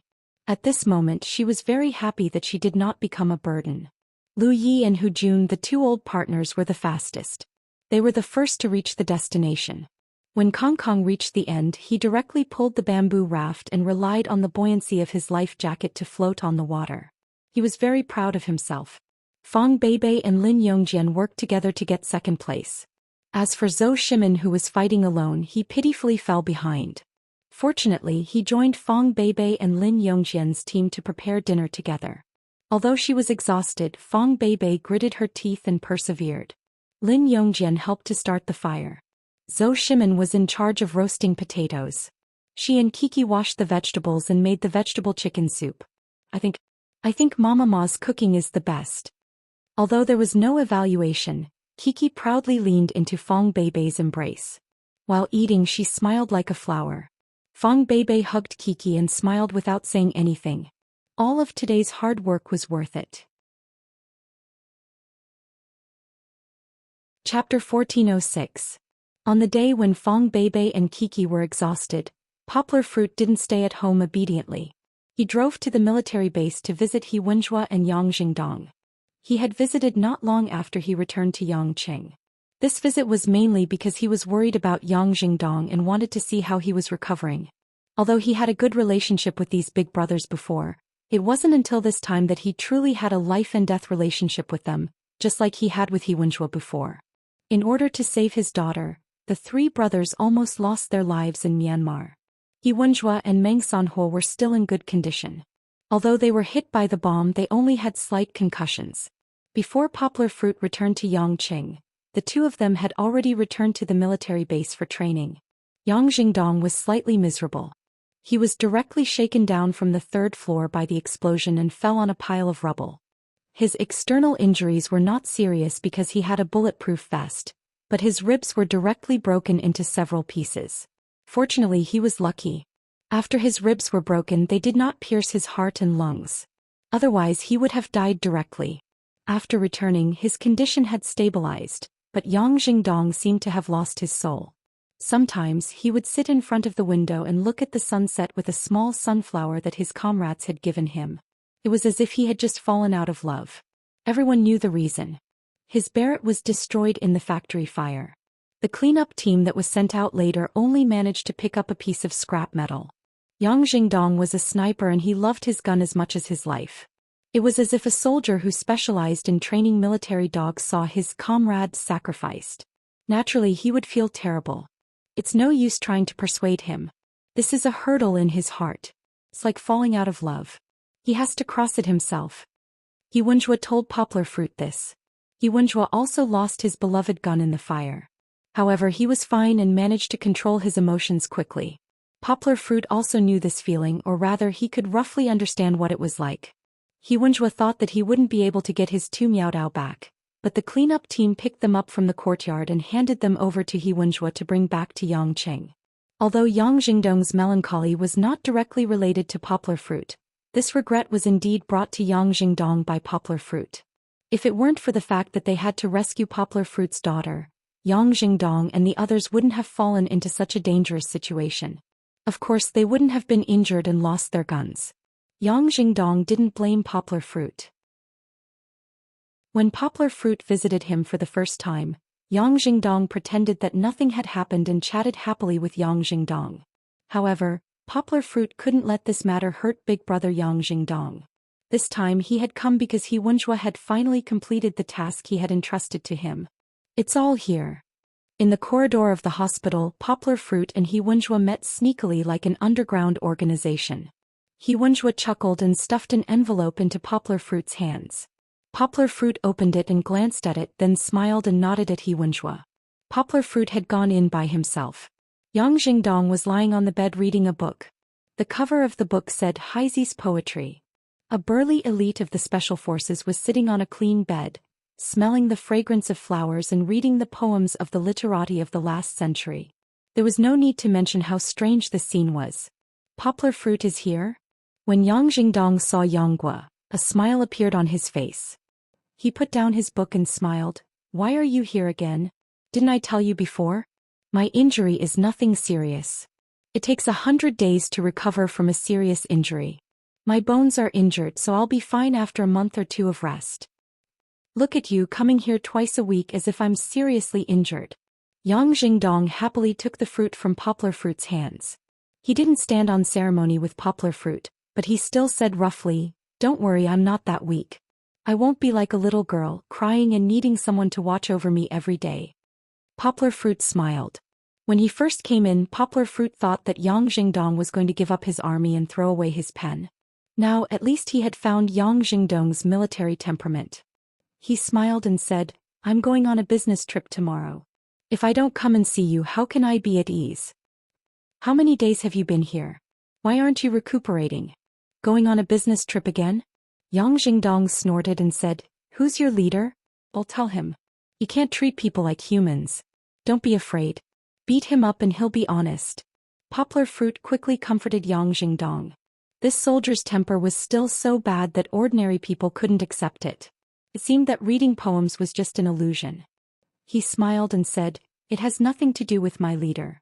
I went voluntarily. Let's talk about you. How's your mood recently?" Poplar Fruit said, "You came to see me but you didn't ask about my injury. Why are you asking about my mood?" Yang Jingdong asked curiously. "I'm not a little girl. Why are you so anxious about whether my mood is good or not?" This was a bit of male chauvinism, but in fact there were many men in the army who had this tendency. It couldn't be helped.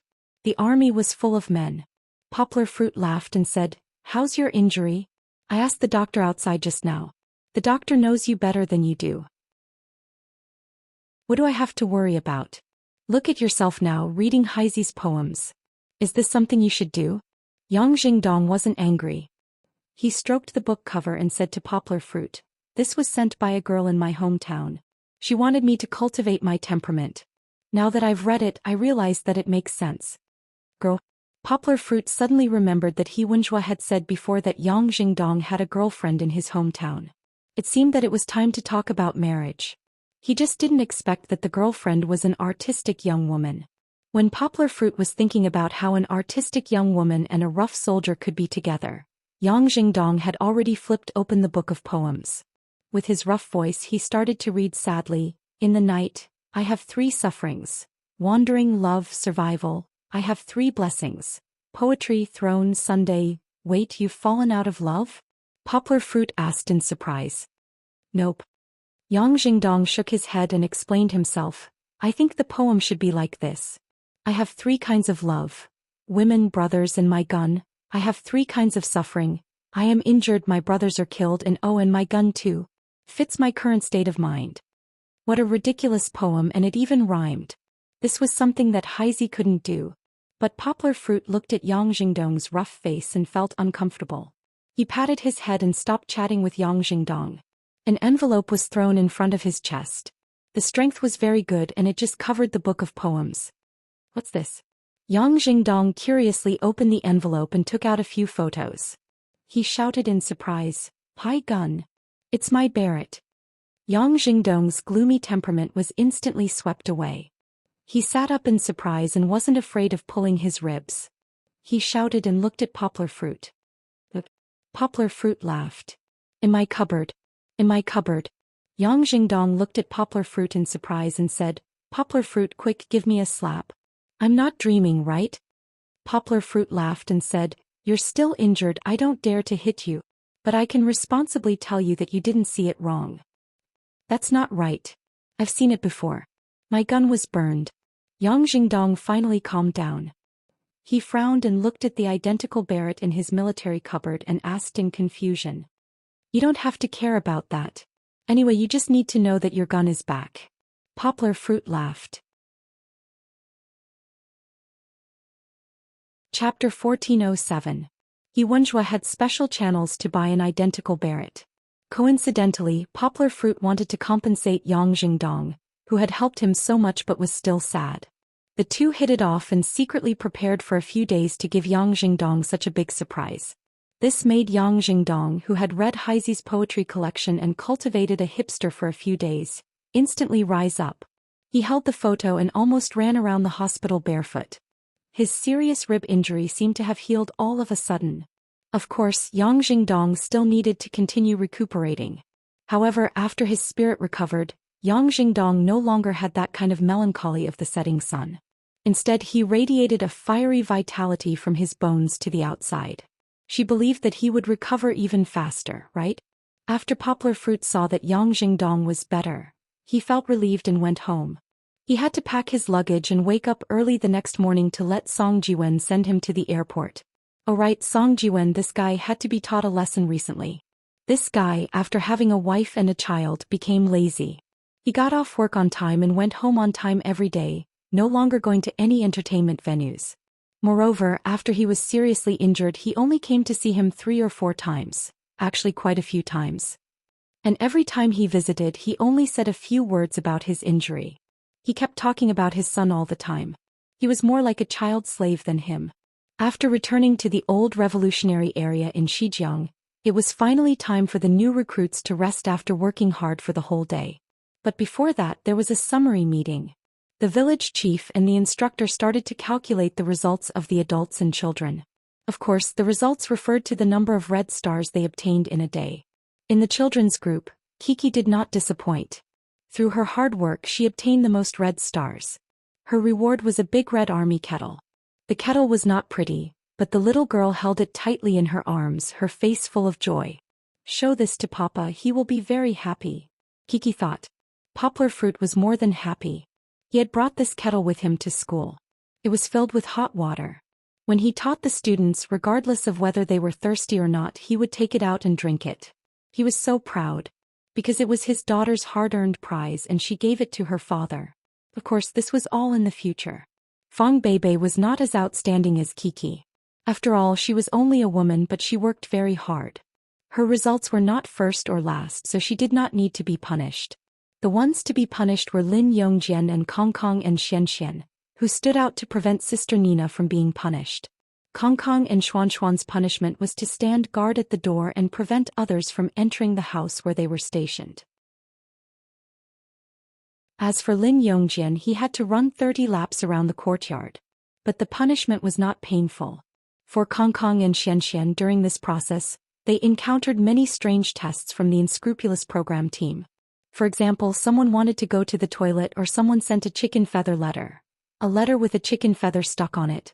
Under the upright Kong Kong's leadership, the 2 little sentries bravely resolved one crisis after another. This made the audience all over the country give them a thumbs up. Lin Yongjian also gained something. While he was sweating profusely, his son encouraged him. Even Dejun, who was not on good terms with his father in the past, held his father's hand and finished the entire run. It was not easy. The production team very emotionally edited this scene. Seeing Lin Yongjian and Dejun running round after round without complaining about the pain or tiredness, who knew how many viewers were moved by them. Interestingly, when Lin Yongjian was being interviewed later on, not only did he not feel pained by the punishment, he even had a happy smile on his face. He could not even close his mouth as he expressed his gratitude to the production team for providing him with this opportunity. It really made the distance between him and his father become very, very close at that moment. This was also the improvement of Dejun and Lin Yongjian. Of course, in the courtyard, the story of Kiki and Fong Beibei was still playing out. Kiki was supposed to take care of Nina as the older sister. But because it was night time, even though Nina was very close to Kiki, she could not help but miss her father. Nina cried sadly, which aroused Chi-Chi's longing for her father. The 2 little girls began to sob. This kind of emotion infected each other, and the more they cried, the sadder they became. Luckily, Lu Yi and the other fathers were just next door. Fong Beibei also quickly ran over from her small room. In order not to let my daughters affect each other, Lu Yi brought Nina to the children's big room to comfort them, while Fong Beibei brought Kiki to the small room to comfort her. In the past, at the earthen building in Min Province, the audience had seen the scene of Kiki being comforted by Fong Beibei. But that was just from hearing. Now the audience could finally see with their own eyes how Fong Beibei comforted Kiki, who missed her father as a mother. I know you miss your father very much, but he really can't come this time. He still needs to recuperate. When he's better, he can accompany you to participate in the program. Although she was a stepmother, Fong Beibei was really not worse than a real mother. She had a good grasp of Kiki's way of thinking. Fong Beibei gently covered Kiki's face with her palm, wiping away the tears on the little girl's face. We still have to call our father later. We can't cry. We can't let our father hear about it and worry about us at home, right? Kiki had stopped crying. She nodded and listened to Fong Beibei attentively. The camera gave Kiki a close-up. The little girl's face was white and red, and she was so beautiful that it made people want to take pity on her. Seeing that Kiki had stopped crying, Fong Beibei smiled and said, Oh right, I think I saw you sleeping with the boys at noon. She was talking about when they were fooling around at noon. Xianxian, Dajuan and Kiki's three best friends slept together. Kiki even decided to sleep in the middle. Fong Beibei's role seemed to have changed from a mother to a caring big sister. She blinked her eyes and giggled. That's not okay. If your father knew, he would be very sad. How can my Kiki sleep in the same bed with other boys? Later she imitated Poplar Fruit's tone and pretended to cry. Chi-Chi covered Fong Beibei's eyes as if she was trying to deceive herself. She twisted her body and said shyly, "It's not like that. We were just playing together. Then we were just playing for a while." That's not good. Girls can't sleep in the same bed with boys. Fong Beibei smiled as if she was teasing Kiki. She said to her, "When you grow up and get married, you can." "I don't want to get married. I want to be with Papa and Mama Ma forever," Kiki said coquettishly as she hugged Fong Beibei's neck. "That's not for sure. You'll want to find a boyfriend in the future," Fong Beibei said with a grin. It was as if the two of them were not mother and daughter but close sisters. Kiki secretly looked around, hugged Fong Beibei's neck and whispered in Fong Beibei's ear, "Mama Ma will call Papa later. Don't tell Papa, okay? I'm afraid that Papa will be angry." If she didn't tell him, the camera would capture it. Poplar Fruit saw it for sure. The audience looked at the little girl in amusement. The little girl's innocent look was very cute. "It's not honest not to tell your father." Fong Beibei pretended to hesitate and she said, "But if you pinky promise me that you'll be careful in the future, then Mama can promise you." Pinky promise, pinky promise. The little girl happily pinky with Fong Beibei. There wasn't a trace of sadness on her face now. Fong Beibei was even more skilled than Poplar Fruit at hiding education and chatting and joking. Don't forget, when Poplar Fruit went to work, Kiki would follow Fong Beibei most of the time. Chapter 1408. On the second day of the program's recording, the children and adults were brought to a large open space by the village chief. First, they were tricked into bragging, then they were told that their wives had arrived. It was like a bolt out of the blue. They could not swallow the words they had just said. What should they do? That's right. Regardless of whether the four fathers would kneel on the keyboard when they returned home, this time, the program team had taken the initiative to invite the mothers group over to participate in the program's recording. Of course, this was not the first time. The previous 2 seasons also had the same experience. However, no one expected that they would come so early. Furthermore, the audience did not expect that not only did the mothers group come, they even came twice. They even participated in the recording for the last leg. However, this was a story for later. The arrival of the mothers group was especially magical. The village chief actually asked the four fathers to identify their wives by touching their hands. This seemingly absurd little segment had produced a lot of unexpected emotions. For example, Lu Yi. The first person he touched was Anna's hand. The moment he touched it, he was very sure that it was his wife's hand. The camera panned to the two of them tightly holding hands. There was also Lu Ye's affirmation and the blissful smile on Anna's face.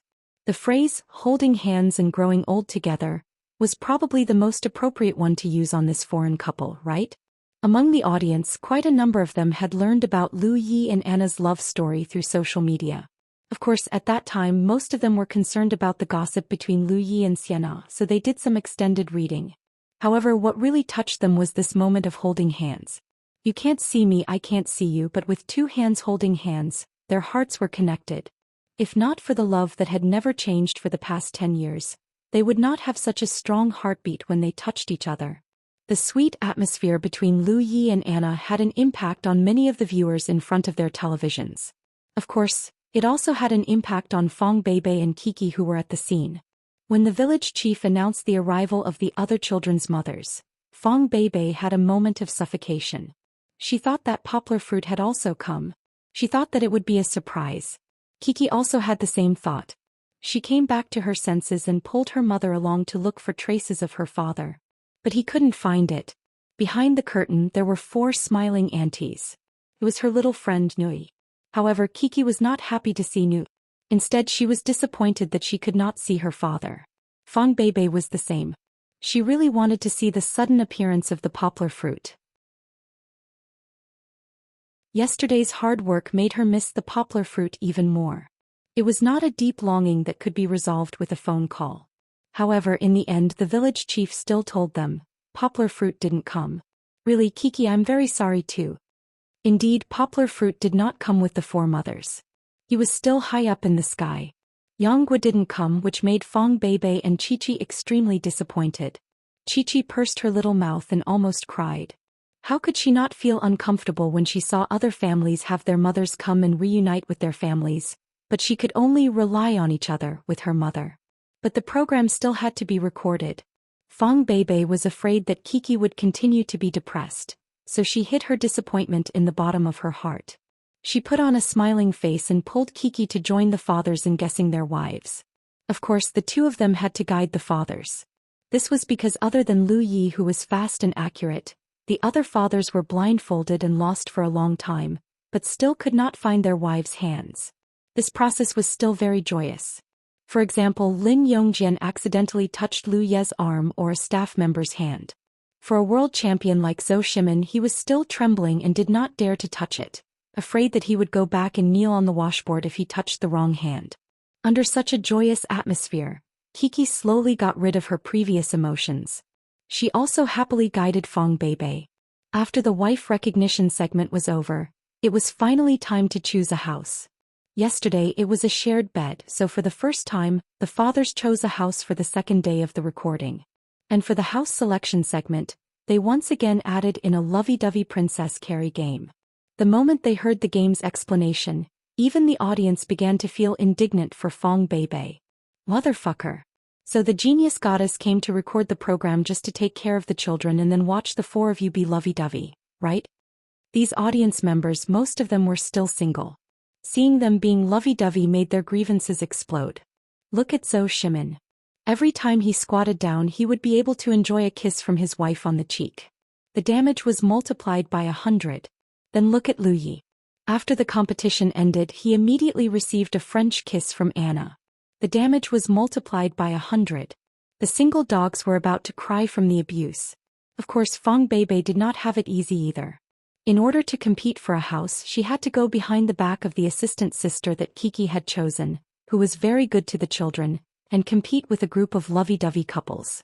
In fact, Fong Beibei was not even older than the assistant sister. She could be said to be the youngest person present other than the children. However, Fong Beibei still gritted her teeth and persevered. She even cooperated with the cameraman from time to time to create scenes that made the audience laugh. Kiki. Fong Beibei finally completed the competition. She was panting as she pulled Kiki's hand and squatted on the ground. He did not even want to move. She said, "Luckily your father didn't come. Otherwise, with his poor health he wouldn't be able to compete." Carrying Fong Beibei and squatting down, a healthy poplar fruit would definitely not have a problem. However, his wound was still recovering. If he were to force himself to compete in such a competition, his wound would definitely reopen. Kiki sensibly used her sleeve to wipe the sweat off Fong Beibei's forehead. She obediently hugged Fong Beibei and said, "It's okay. I'll be with Mama Ma." Fong Beibei smiled and said, "But Mama may not be able to win. Mama only finished 6 and then she had no strength. Maybe we'll have to live in a worse house." "I'm not afraid. Papa and I have lived in a bad house before, but I'm not afraid." Kiki giggled and said, "If Mama Ma is afraid, I can protect you. Kiki, you're so good." Fong Beibei hugged the sensible Kiki and kissed her happily. Fortunately, although they were ranked last, Fong Beibei and Kiki were still the first to choose a house because of the modesty of the other four fathers. Then Kiki did not even think about it and straightforwardly chose the first house. Even Fong Beibei did not expect that the first house was the best among the 5 houses. It was equivalent to the big house of an ancient official. "The house is very good. Really, it's better than I imagined. I thought that I would have to live in a thatched house with no walls with Kiki today." After sending off Kiki, who went to buy groceries, Fong Beibei came to her house and sighed with the camera. "However, it's a pity that there are too few people here. It's a little uneasy." In other words, there was one person missing. If Poplar Fruit was also here, it would be a family of 3. How nice would that be? Chapter 1409. After visiting her own room, Fong Beibei did not stay behind to rest. Instead, she walked straight out the door. She turned around and asked the cameraman, "Where's room 5 in Brother Hujun's house?" Very quickly Fong Beibei found room 5 in Hujun's house. Hujun and his wife Lu Fong were sitting in their small and shabby room, chatting. The two of them were very calm and were not worried about their son's grocery shopping journey. They chatted casually. "Big sis Lu, brother Hu." Fong Beibei peeked her head in and smiled as she pulled Lu Fong's hand and said, "Big sis Lu, why don't you come to our house for lunch?" "How can I accept that?" Lu Fong had not gotten used to the show's family's enthusiasm. She looked at the camera embarrassedly and smiled. "It's like this." Fong Beibei giggled and said, "Just now when we were choosing a house thanks to your modesty, Kiki and I were able to choose the best house. After that I took a look. In the end you chose the worst house that Kiki and I were supposed to live in. In comparison, the school that Lu Ye's family lived in, which was the place where they trained and rested yesterday, Zhou Shimon's family lived in room 4 by the fish pond, and Lin Yongjian's family lived in a small building. Even if it could not be compared to Fong Beibei and Kiki's house, it was still many times better than Hujun's family's simple house. I've seen it all. Your family's kitchen is very difficult to cook." Fong Beibei felt bad, so after looking at the house, she ran over to check on the condition of Hujun's house. The kitchen's heated brick bed was not far from the bed. The environment was indeed terrible. "So, why don't you come to our house for lunch? Don't cook here. Our house is very big. It'll be more lively with more people. Is that okay?" Lu Fong was a little hesitant. She actually wanted to go. After all, this room was indeed terrible. If they really cooked, the room would be filled with the smell of oil and smoke. Then they would not be able to stay there. Hujun didn't want to go because with his male chauvinist character he couldn't do something like troubling others. It's okay. Fong Beibei laughed. "Sister Lu, we can cook together. Kiki and Kong Kong probably bought different ingredients. It's rare for you to come here, so let's cook a few more delicious dishes for the children." "All right then." With such a warm invitation, Hujun and Lu Fong agreed. Hujun said, "Then wait for a while. When Kong comes back we'll take him with us." This was to prevent Kong from coming back and not being able to find him. At this moment, the children were still in the market buying the vegetables and meat that their parents had requested. Kong led Xian Xian in one group, Kiki and Nui in another, and Dejun in his own group. Being in the same group as Kiki was the happiest thing. This was not only because of the pink friendship between Nui and Kiki, but also because Kiki was there. No matter what the adults asked for, the little girl could recite the long menu like the back of her hand. Therefore Kiki and Nuoyi's grocery shopping process was very smooth. In a short while they had bought all the ingredients on Kiki's side and a large portion of Nuoyi's. The rest was the portion on Nuoyi's menu that did not overlap with Kiki's. "Are we going back now?" As the big brother Nuoyi could only follow behind his little sister Kiki. However, this scene was not out of place because from the camera lens, it could be seen that Kiki was obviously taller than Nuoyi. In these few months, the little girl had been working hard to grow. "No. You still have beef and salad to buy, but I don't want to buy those. So I'll go with you to buy them, then we'll go back." The logic seemed a little complicated, but following Kiki was the right thing to do. The little girl's basket was piled full of vegetables. It was not difficult for her to carry it, but it was a little awkward for her feet. She might as well use her slender arms to lift the basket onto her shoulders. However, the moment he tilted his body to the side, the ostrich egg that the village chief had requested to be tied to his waist with a net slipped out mischievously and fell to the ground, shattering into a pile of yellow egg liquid. In an instant the atmosphere became tense. "Ah!" The little girl subconsciously glanced at the ostrich egg that had fallen by her feet. She did not know what to do and lowered her hands. In her panic she did not have the strength to carry the heavy basket. Nui was also stunned. He stared blankly at the ostrich egg, not knowing what to say. Kiki's mind was in a mess. One moment she thought that she had failed the mission. The next moment she thought that a small ostrich that could have hatched had fallen to her death. The next moment she thought that if she had been more careful, the ostrich egg would not have broken. After a while her father's disappointed expression appeared in her mind as if saying, "Kiki, why can't you protect an ostrich egg? How are you going to protect your father in the future?" Her thoughts were a mess of tangled twine, stuffed into Kiki's little brain. No matter how hard she tried, she could not unravel them. The little girl squatted down with trembling hands, not daring to touch it. Her pitiful little eyes looked at the ostrich egg that had broken into pieces, but it could no longer be restored. Aya, it's dead. Nuoyi's unintentional words brought Kiki back to her senses. She finally understood that she had gotten into big trouble. Sob, sob, sob, sob.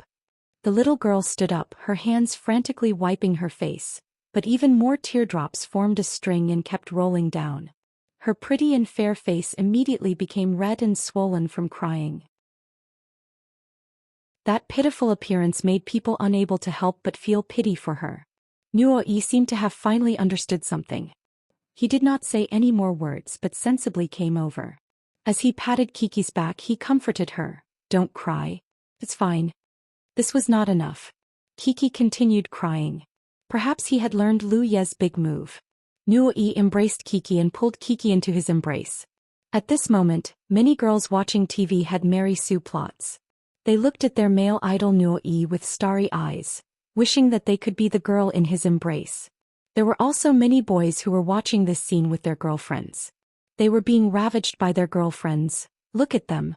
Look at them. But in reality this was not enough. Kiki was feeling terrible because she had caused the death of a future ostrich. She was crying because of her father's disappointed eyes. This was not something that could be comforted by a little boy's embrace. It was not that it was useless, but Kiki paused for a moment. As she thought and thought, she began crying again. Those two streams of hot tears almost drowned the entire market. Kiki. Far away outside the crowd, Fong Beibei's voice came from Fong Beibei. It was like a ray of dawn. Chapter 14:10. Fong Beibei couldn't stay idle. After leaving Kong Kong's house, she didn't go back to her own house. Anyway, it was meaningless to just sit there and be bored. So, she brought the photographer and excitedly went to find Kiki, who was going to buy groceries. The market wasn't too far away. It was only a few steps away. Before long, Fong Beibei arrived.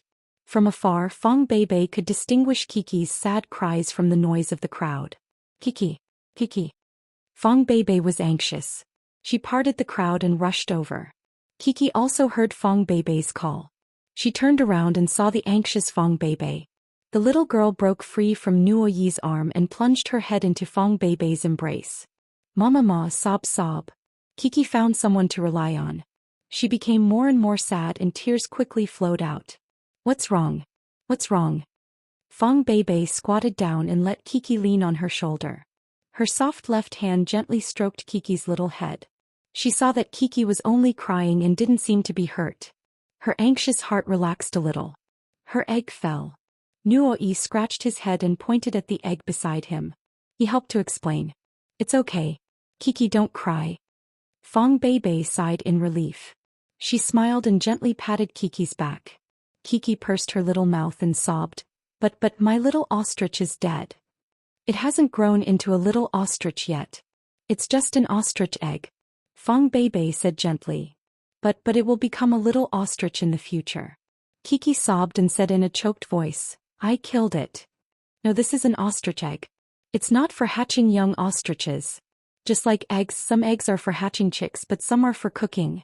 Fong Beibei comforted her. Don't blame yourself too much. I'm afraid that Papa will scold me. Boo-hoo. After thinking through the ostrich matter, the kind-hearted Kiki paused and said sadly. Daddy won't scold you. Your father likes you so much. Fong Beibei comforted her. But I didn't complete the task. Papa will be very disappointed. It was only then that Chi-Chi's logic gradually became clear. Her cries gradually stopped and only soft sobs remained. What should we do? At the side, Nuoi was a little impatient. Of course, he was not annoyed by Kiki, but he felt helpless and his temper was rising. You're crying now because you regret it, right? Fong Beibei held Kiki's little face and softly helped her analyze. You understand that you shouldn't be negligent, right? Kiki's big eyes were filled with tears, like snowflakes falling from a black gem. It was very lovely. She and Fong Beibei looked at each other and gently nodded. If there's a next time when someone gives you a task, we have to always keep it in mind. We will never be negligent until the task is over, right? Am I right? Fong Beibei asked softly. I won't be negligent again. Kiki sniffed and said softly, I know I was wrong. Yes, our Kiki already knows her mistake, and I believe that if she encounters similar things in the future, she will definitely remember the lesson and remain careful and patient. Fong Beibei laughed. She spread out her hands and said, Kiki already knows her mistake and will change. How can your father bear to scold such a sensible and obedient baby? How can your father still feel disappointed? Right? Chi-Chi nodded her head vigorously, her confidence returning once more. The little girl smiled through her tears. She reached out to hug Fong Beibei's neck and twisted it a little coquettishly. She said in a cute voice, I'm not an obedient baby. Mama Ma is Papa's obedient baby. Ahem. Fong Beibei's face turned red. She looked at the camera a little embarrassedly and reached out to pinch Kiki's little nose. She deliberately said with a straight face, Don't spread your dirty linen in public. Don't talk nonsense. Kiki giggled and said, I'm not talking nonsense. The two sisters looked at each other intimately and smiled. They were very close. Of course, Kiki's task was not completed yet. She still had to bring Nuo-yi to buy groceries. This time Fong Beibei followed behind Kiki and accompanied them home after buying groceries. However, Fong Beibei did not help them carry the basket, because this was the children's task and they needed to complete it independently. When they returned home, Nuo-yi was reluctant to leave. He wanted to play with Chi-Chi, so he left his parents and little sister at home and didn't care about them. The friendship between the two children was indeed deeper than other children's, especially when Poplar Fruit was recuperating in Beijing. The two families had the most interaction. Anna also frequently invited Fong Beibei to bring Kiki to their house for dinner. However, they could not stick together all the time. Poplar Fruit and Fong Beibei privately discussed this problem. Friends were fine, but there needed to be a certain distance. If they were always stuck together, it would be easy for problems to arise. Hence Fong Beibei coaxed Nuo-yi to go home. She waved her finger mischievously and pointed at Nuo-yi's path home and said, Do your best, young man. Your future is the sea of stars. Please walk firmly towards your future path. The audience looked at Nuo-yi's back through the television screen and laughed heartily. Although Kiki and Nuo-yi's group had some twists and turns, overall it was very smooth. Hence they returned home very quickly. Fong Beibei brought Kiki to wash the vegetables and was about to cook when Hu-jun brought his family over. Brother Kong Kong. Kiki skipped into the courtyard to welcome them. Where are your eggs? Kong Kong asked as she pointed at Chi-Chi's stomach, which was only left with a net bag, and asked. Kiki's expression instantly collapsed. She pursed her lips and said, It's broken. Kong Kong waved his hand and said, It's okay. Look at mine. It's still fine. Everyone thought that he was comforting Kiki when he said it was okay. Who knew that President Kong Kong would not change his cold attitude and proudly patted the ostrich egg that he had protected so well. Kong, you can't talk like that. Lu Fong laughed unhappily and gently patted the back of Kong Kong's head. There was one more thing that she did not say. If you talk like that, you'll be lonely for life. However, Kiki had already cast aside this thought. She curiously pulled at the bag in Lu Fong's hand and asked, Kong Kong Mama Ma, what did you buy? The young lady was not afraid of strangers at all. She was very open and generous, which made Lu Fong very fond of her. There's drumsticks, they're all delicious. Kong Kong was excited at this time as he introduced the food. Kong Kong, you're here? Come try Auntie's cooking. Fong Beibei tied a scarf and brought out a plate of stir-fried pork. She was not as good as Poplar Fruit. The dishes she stir-fried were Cantonese.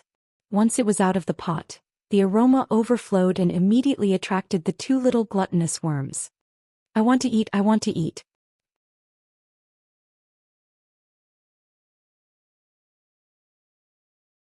Chapter 14:11. Taking into account the difference in age, Hu-jun in 1968 and Lu Fong in 1969 were twice as old as Fong Beibei in 1993. Even Fong Beibei's parents weren't much older than Hu-jun and Lu Fong. However, it was difficult to judge people in the entertainment industry by their age. From their looks, Hu-jun and Lu Fong didn't look as old as they were in their 40s. On the other hand, Fong Beibei, who was already married, had the mentality of a good wife and mother. She looked young, but her temperament and behavior were mature. This made Fong Beibei and Lu Fong, who had a huge age gap, feel much closer to each other after meeting. Of course, when Lu Fong saw how virtuous Fong Beibei was, she didn't want to be outdone. She followed Fong Beibei into the kitchen. Hu Jun was left sitting alone at the square table in the courtyard. Kiki and Kong Kong were smiling as they knelt on the bench. They wanted to use their hands to grab Fong Beibei's dishes to eat. Go wash your hands first. Hu Jun was rough but gentle. The moment he said that, the two little guys obediently ran to wash their hands. This egg isn't comfortable. Can I take it off? After washing her hands, Kong Kong leaned on the table, feeling a little awkward. There was an ostrich egg between her and the table. How could it be comfortable? You can't take it off. What did the village chief say to you? Without permission, it's cheating. Hu Jun's words were a little harsh and intimidated the impatient Kong Kong. However, the effect was a little too much. Kong Kong pursed her lips unhappily and sat down on the bench a little gloomily. The enthusiasm from before had disappeared. Brother Kong Kong, let me help you. Kiki ate a piece of meat and her mouth was full of oil. She grabbed another piece and handed it to Brother Kong Kong. Kong Kong raised her head and looked at Kiki. The cold and aloof President Kong Kong was actually not reserved. He was like a cat, throwing a tantrum while eating the meat that Kiki grabbed for him. My mama's cooking is so delicious. Kiki didn't think it was a big deal. She was so immersed in the food that she couldn't extricate herself. Fortunately, Hu Jun stopped the two little ones in time and prevented them from eating to fill their stomachs. After being busy for so long, it was finally time for lunch. Of course, eating wasn't the main point. Taking advantage of this rare leisure time, everyone sat together and chatted. Lu Fong was more curious about the relationship between Poplar Fruit and Fong Beibei. This was also something that the entire country's audience was curious about. After all, after the incident, Fong Beibei and Poplar Fruit were already together. Fong Beibei thought about it and said with a smile, "Our situation is special. When I first met Poplar Fruit, I had just graduated from high school.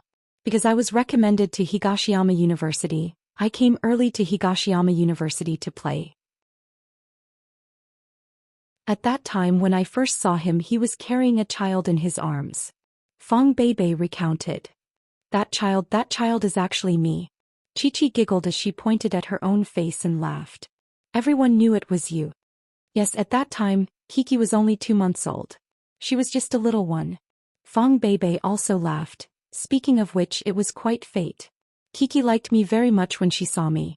She let me hug her and even took the initiative to kiss me. Poplar Fruit said that Kiki was very clingy when she was young. Other than him, she wouldn't let anyone hug her. Fong Beibei smiled until her eyes turned into crescents. "I was the first. And I also stole Kiki's first kiss. Poplar Fruit still holds a grudge against me." Kiki shyly covered her eyes with her small arms, but Kong Kong was fascinated by the story. Lu Fong felt as if he was listening to a beautiful love fairy tale. He asked enviously, "So you two started dating at that time?" "Oh no." Fong Beibei waved her hand and laughed. "At that time, neither of us had the intention to date. I was just curious and took 2 photos with Kiki. When we left, we didn't ask for each other's contact information." And then, Lu Fong's interest was piqued by the twists and turns. Fong Beibei laughed. "Then about half a year later, we met again at a stray dog shelter. My roommate and I were volunteers there. Poplar Fruit was introduced to the shelter by someone and wanted to adopt a puppy. Gold." Kiki excitedly answered. "Yes, then they named the puppy Gold. Now at home it's Kiki's good friend." Fong Beibei smiled sweetly. "Then this puppy became your red string." Hu Jun suddenly realized. "Indeed, because of Gold, I needed to visit Poplar Fruit's house. That's how we slowly got to know each other." Fong Beibei nodded and said without reservation, "But it was half a year later when we really started dating." Fong Beibei didn't want to talk about who was chasing who and how many twists and turns there were. She smiled and said, "After talking so much about the two of us, Brother Hu, you should also talk about your love story with Sister Lu Fong." "Hey, what's there to talk about? We're both old men and old women." It wasn't Hu Jun who said this, but the little Kong Kong who was next to him. "This child." Hu Jun chuckled and patted his head. "Don't interrupt when adults are talking." But Kong Kong did change the topic. Hu Jun and Lu Fong's love story was much less attractive than Poplar Fruit's and Kiki's. They didn't like to talk too much to the outside world. After all, they were still in the entertainment industry. It was good for them to hide it a little. Fong Beibei observed Kong Kong's expression. She smiled and said to Kong Kong, "Then tell me, what kind of girl do you like?"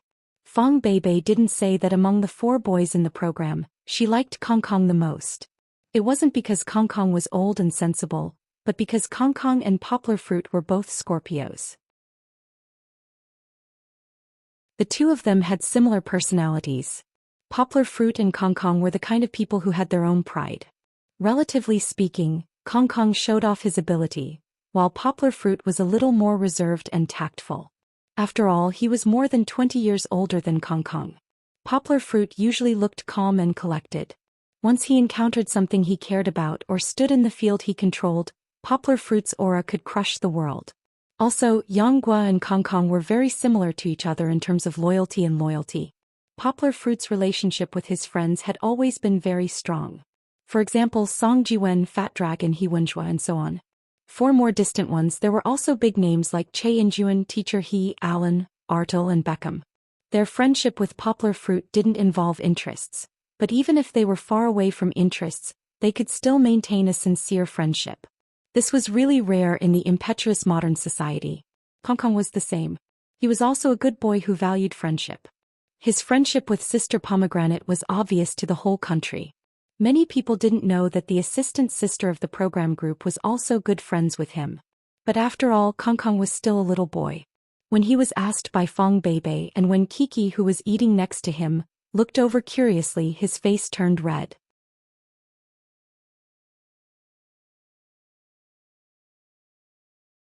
Chapter 14:12.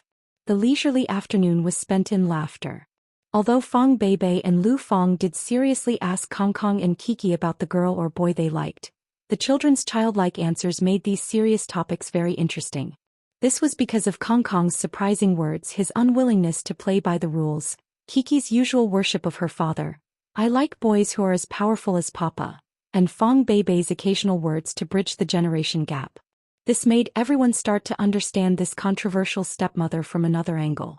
Not only did she have beauty and gentleness, but she also had the vigor of a young person. More importantly, she had wisdom that made people's eyes light up. In the afternoon, everyone gathered together and began to play a game. It was also the village chief's so-called family sports day. The sports day was also filled with laughter. Using their faces to break through the plastic film, the guests also went all out for the sake of victory. From another angle, their faces covered by the plastic film were completely different people. Of course, they were also a few hundred times uglier. Playing this game not only relied on strength, but also the courage to not be afraid of being ugly. Although Fong Beibei and Kiki did not win the game because they did not have enough strength, what surprised everyone was that the mother and daughter did not have the burden of being idols at all. Kiki did not need to be mentioned. The little princess loved to be beautiful but did not know how to take care of her image. However, Fong Beibei was a girl in her early 20s. She did not care about her pure and beautiful face being squeezed into a ball by the plastic film. Seeing her pick up the wooden frame and put it over her head, not to mention the audience in front of the TV, even the few fathers present who were used to the show's torment secretly gave her a thumbs up. The second game was a traditional guessing game, but the rules were different. The father was required to use his butt to write, and after the mother understood the word, she had to use her own words or body language to describe the word. In the end, the child had to say the word. This tested the tacit understanding between the families. The competition was very fun. The funniest of all, Nono-e used his erratic answers to make everyone laugh. The other families also showed their mutual understanding. Even if Poplar Fruit wasn't there, Kong Kong pulled producer Xie in and asked him to write with his butt to help Fong Beibei and Kiki guess. Fong Beibei and Kiki had a surprising chemistry. It's the one that you like a lot when you're bathing. She changed into a different shape and often appeared in cartoons. Fong Beibei explained as she gestured. Before Fong Beibei could finish, Kiki cheered and waved her little hands. I know, it's Donald Duck. Hehe. Similarly, the two questions weren't able to stump Fong Beibei and Kiki. The mother and daughter were too familiar with each other. Fong Beibei knew that she should use the words Kiki said in her daily life or the things she came in contact with to describe it. Kiki was also able to quickly connect with Fong Beibei's thoughts and find the final answer. Winning was a joyous thing, but it felt like something was missing. Yes, other families were families of 3 or even 4, laughing and hugging each other in celebration. However, Fong Beibei and Kiki were the only family without a pillar of support. Looking at other people's excitement, they felt like they were missing out on a complete happiness. If only Uncle and Papa could come. Fong Beibei and Kiki thought at the same time. Then where was Poplar Fruit now? He was in the village, in the house less than 200 meters away from them. The screen in the room was flashing. It was a signal recorded by a camera. Poplar Fruit wasn't sitting in front of the screen. He stood by the window and looked at the open space not far away through the thick willow branches. The laughter of his daughter and wife lingered in his ears. The guests were all in the dark. Only a few people in the program group knew that Poplar Fruit had been secretly picked up by them. Yes, Poplar Fruit was their last big trick for this episode. However, after Poplar Fruit came, he became restless. He stood in front of the window and looked down. He couldn't help but say to the staff in charge of him, "Why don't you let me go down? I'm already here. What's the point of staying up here?" The staff smiled bitterly and said, "Teacher Yang, don't be impatient. It's not time for you to appear yet." "Then when should I appear?" Poplar Fruit rubbed his eyebrows helplessly and said, "Tomorrow?" He arrived very early. According to the original script, Poplar Fruit would appear in front of the children the next day, so now even a cameraman was not sent to follow him. "Yes, the director said that the effect of your appearance tomorrow is the best." The staff smiled and said. In other words, Poplar Fruit had to stay in this room from the afternoon to the next day. However, Poplar Fruit was restless. His mood was actually connected to Kiki and Fong Beibei. He knew that the two girls he loved most needed him at this time, and he also wanted to be with them. "But how can they play the game without me? Don't they still need a father to write with his butt?" Poplar Fruit said impatiently. "Why don't they change the script? I can suddenly appear here and play the game with them." "You really can't." The staff quickly hugged Poplar Fruit's body. He was shorter than Poplar Fruit by a head, so when he lowered his head and hugged Poplar Fruit, his whole body almost burrowed into Poplar Fruit's arm. He begged bitterly, "Teacher Yang, you have to take care of your body. If you really can do it, why won't the director let you appear?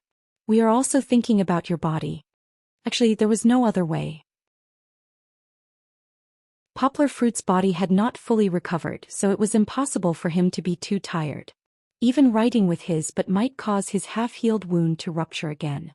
Even if Mango Station could really disregard the safety of the guest and force the guest to work like a cow or horse, they would not dare to go against the National Department. The Ministry of Foreign Affairs had clearly issued a letter some time ago. They could find Poplar Fruit to record the show, but if something happened to Poplar Fruit and he could not participate in the military parade next month, the relevant leaders of Mango Station would definitely not be able to bear the consequences. Under such circumstances, how could they dare to let Poplar Fruit take the risk? Sigh. Okay. Poplar Fruit also understood this point. He did not want to make things difficult for a small staff member. With a sigh, Poplar Fruit sat down on the chair. "Then I'll bear with it a little longer."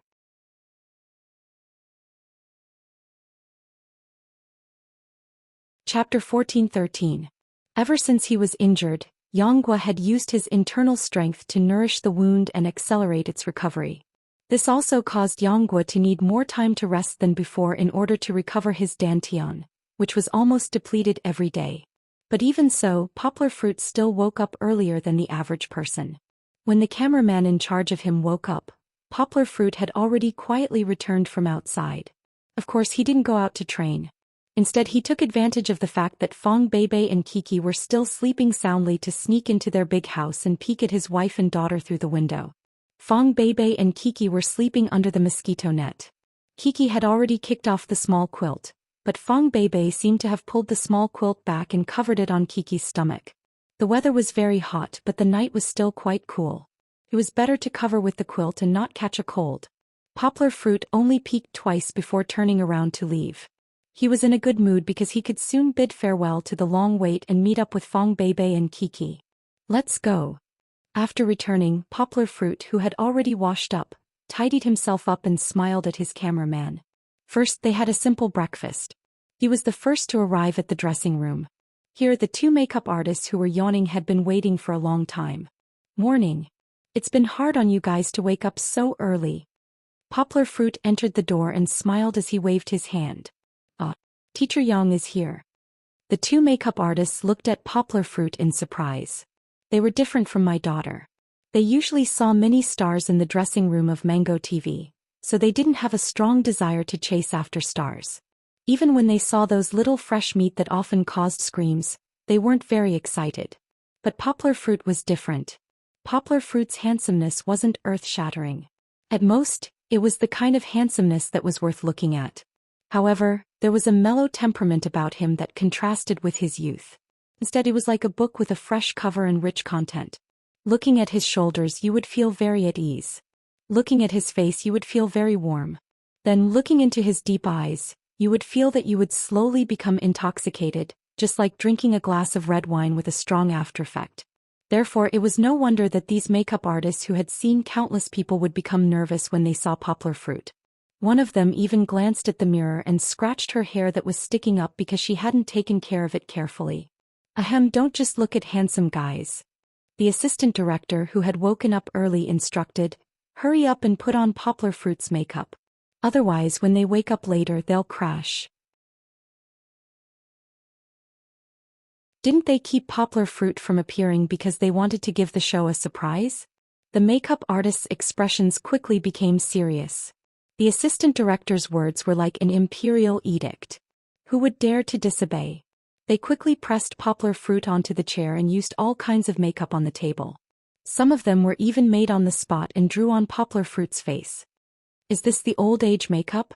Poplar Fruit asked curiously as he watched wrinkles gradually appear on his forehead under the makeup artist's Maoyang brush. Previously, the production team had already communicated with Poplar Fruit. He knew what he was going to do, so he wasn't surprised. However, this magical look still made Poplar Fruit a little confused. In the past, he had seen other celebrities wearing old age makeup on the internet.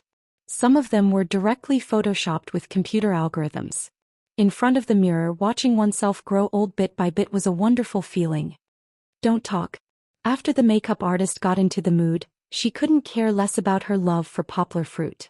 She scolded him and said, wait until the makeup is done. Talking caused the facial muscles to move, and it was easy to ruin the makeup that hadn't been fixed yet. Usually, they would dye Poplar Fruit's hair before putting on makeup. However, time was tight and the two makeup artists didn't care too much. One of them was in charge of putting on makeup, while the other was in charge of dipping her hands in the white dye. Little by little, Poplar Fruit's black hair was dyed into a mix of green, white, and gray. He looked dozens of years older in an instant. Finally, after nearly half an hour, Poplar Fruit's old age makeup was finally done. With white hair and a face full of wrinkles, Poplar Fruit looked like an old man in his 60s or 70s. Of course, the only thing that didn't change was his eyes, which were full of wisdom and energy. The two makeup artists who had finished their work took advantage of the final step and pulled Poplar Fruit to look around. Poplar Fruit felt that their eyes had inexplicably become a little hot, as if they weren't checking for flaws but looking at him. In fact, that was the case. Poplar Fruit was led by the assistant director to an empty room with only 3 old-fashioned wooden armchairs. The two makeup artists couldn't help but get excited in the dressing room. This is Poplar Fruit. Why is he still so handsome when he's old? Yes. Do you see his eyes? They're super hot. Why do I feel that he's even more charming when he's old? I'm so jealous. If only I could find such a handsome husband for the rest of my life. Ahem. The assistant director, who had just walked out, came back and glared at them angrily. This made the two makeup artists who were smitten with him calm down. Poplar Fruit, who was sitting alone in the room, felt that his surroundings were quiet, and the atmosphere was slowly becoming a little heavy. He smiled and said to the photographer, they just woke up now, right? We might have to wait for a long time. Yes, it should take more than an hour. Teacher Yang, if you're thirsty, there's mineral water over there. The photographer said honestly. It's okay. I just can't wait to see them. Poplar Fruit laughed. I want to see how she looks with her old makeup, and I also want to see Kiki's reaction when she sees us aging. Outside, the adults and children who had already eaten breakfast were separated by the village chief in the name of an activity. The children were led by the assistant sister, while the adults were divided into 2 groups, male and female, and entered the dressing room to have their makeup done. Needless to say, the female group's dressing room was also equipped with clothes. They all changed into Chinese-style cheongsams, And coupled with their carefully designed old makeup, it suddenly felt like Zhang Ailing was reincarnated. Life was a gorgeous robe, just like when a woman was old she could still wear gorgeous clothes and be beautiful. However, unlike the other four mothers who were full of anticipation for the next phase, Fang Beibei was looking forward to Kiki's reaction when she saw her aging. But more than that, she felt regret. Really, in these 3 days, Fang Beibei had never missed Poplar Fruit as much as she did now. She missed the man she loved so much. They said that they would slowly grow old together. But why weren't they together this time? Fang Beibei's heart was sour and blocked, and she felt like crying.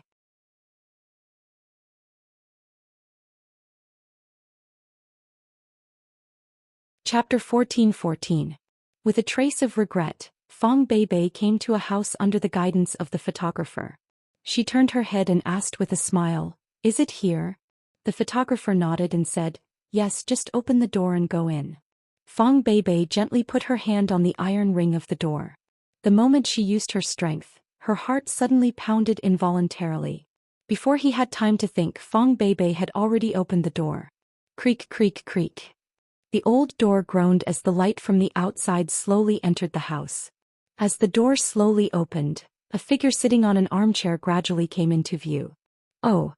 Fang Beibei didn't go in but stood at the door in disbelief. She raised her hands and covered her mouth. Her beautiful eyes excitedly looked at the figure that slowly turned around. She was so excited that tears rolled in her eyes. Poplar Fruit turned around. Although he had waited for a long time and imagined countless scenes when they met, when he really saw Fang Beibei, whose hair was mostly white and whose face was imprinted with the traces of time, he couldn't help but be moved. "What's wrong? Can't you recognize me?" Poplar Fruit's nose was a little blocked, but his voice seemed to be more magnetic and seemed to have the thickness of time. He stood up, opened his arms and said mischievously, "Surprise." Fang Beibei couldn't control her emotions at this time. She smiled shyly while tears bloomed in the corner of her eyes. She gently stepped over the threshold and affectionately threw herself into Poplar Fruit's arms. Fortunately, the old age makeup was more stable after it was set. Even if it was removed, it still needed a special makeup remover. Otherwise, it would be exposed by Fang Beibei's tears. "Did you miss me?" Poplar Fruit hugged Fang Beibei and asked softly. "Yes." Fang Beibei's voice was also soft. Compared to before, she had found someone to rely on. She didn't have to be as strong as a tomboy. The sense of dependence in her voice was very strong. "I didn't know you were here. I thought you weren't coming." The two sentences seemed to have the same meaning, but the latter sentence was filled with joy and happiness that seemed to jump from his heart to his voice. "Haha." Poplar Fruit gently laughed. He pulled Fang Beibei up and carefully looked at her. He said, "If I don't come to such an important event, I will regret it for a long time."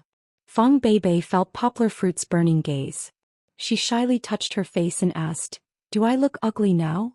Now, except for Fang Beibei's eyes, which were still filled with the aura of youth, her entire body seemed to have crossed a time and space tunnel and entered the age of 40 or 50. "Of course not. No matter if you're 20, 30, 40, 50, 60 or 10,000 years old, you will always be the most beautiful in my heart," Poplar Fruit said affectionately. This was not a show. From the love in Poplar Fruit's eyes, Fang Beibei felt like she was soaking in a honey pot. "Me too. You are also the most handsome in my heart." Fang Beibei sweetly smiled. She leaned on Poplar Fruit's arms and looked up at Poplar Fruit. Although Poplar Fruit was still very different from before and seemed to have become a little old man in his 60s, Fang Beibei still looked at Poplar Fruit with infatuation, just like when they were together under the moon. That deep and lingering love could be felt by the audience through the TV. Some were moved. Many couples or many viewers who were looking forward to a beautiful love seemed to be immersed in the sweet and warm atmosphere created by Poplar Fruit and Fang Beibei. There were also those who were sad. This loving scene caused thousands of critical hits to countless single people. Many people fiercely scrolled through Weibo and complained, "My HP bar is empty. It's like a knife directly stabbed into my heart." Compared to the emotional feelings in the other rooms, Poplar Fruit and Fang Beibei were indeed relatively less moving to tears. After all, they still lacked the real accumulation of time. Looking at the others, there was no need to talk about Hu Jun and Lu Fong Lin Yongjian's family, and even Zhou Shimin and Ran Yingying, The two of them had been in love for 10 years. The days after their marriage were longer than the days that Poplar Fruit and Fong Beibei had known each other. Poplar Fruit and Fong Beibei had not even experienced the 7-year itch. Of course, it could not be said that their relationship had never encountered a crisis. In the past they had quarreled to the point of almost breaking up. But overall the relationship between Poplar Fruit and Fong Beibei was very strong. Even if there was a 7-year itch, it was probably just a small hurdle that they could easily cross. In comparison, Poplar Fruit and Fong Beibei's relationship was indeed very inexperienced. But this inexperience did not give the audience a feeling that they were not reliable. On the contrary, the academic temperament between the two of them, born from being in the ivory tower, just happened to make up for this gap. Poplar Fruit was low-key and steady, while Fong Beibei was lively and gentle. They were like a pair of jade pendants that were perfectly compatible. Just by gently putting them together they could make an intoxicating sound.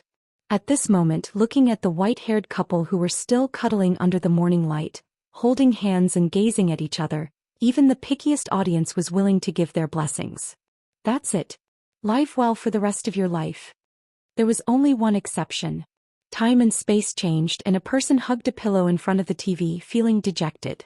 Xing Yujie had always been watching Poplar Fruit's show.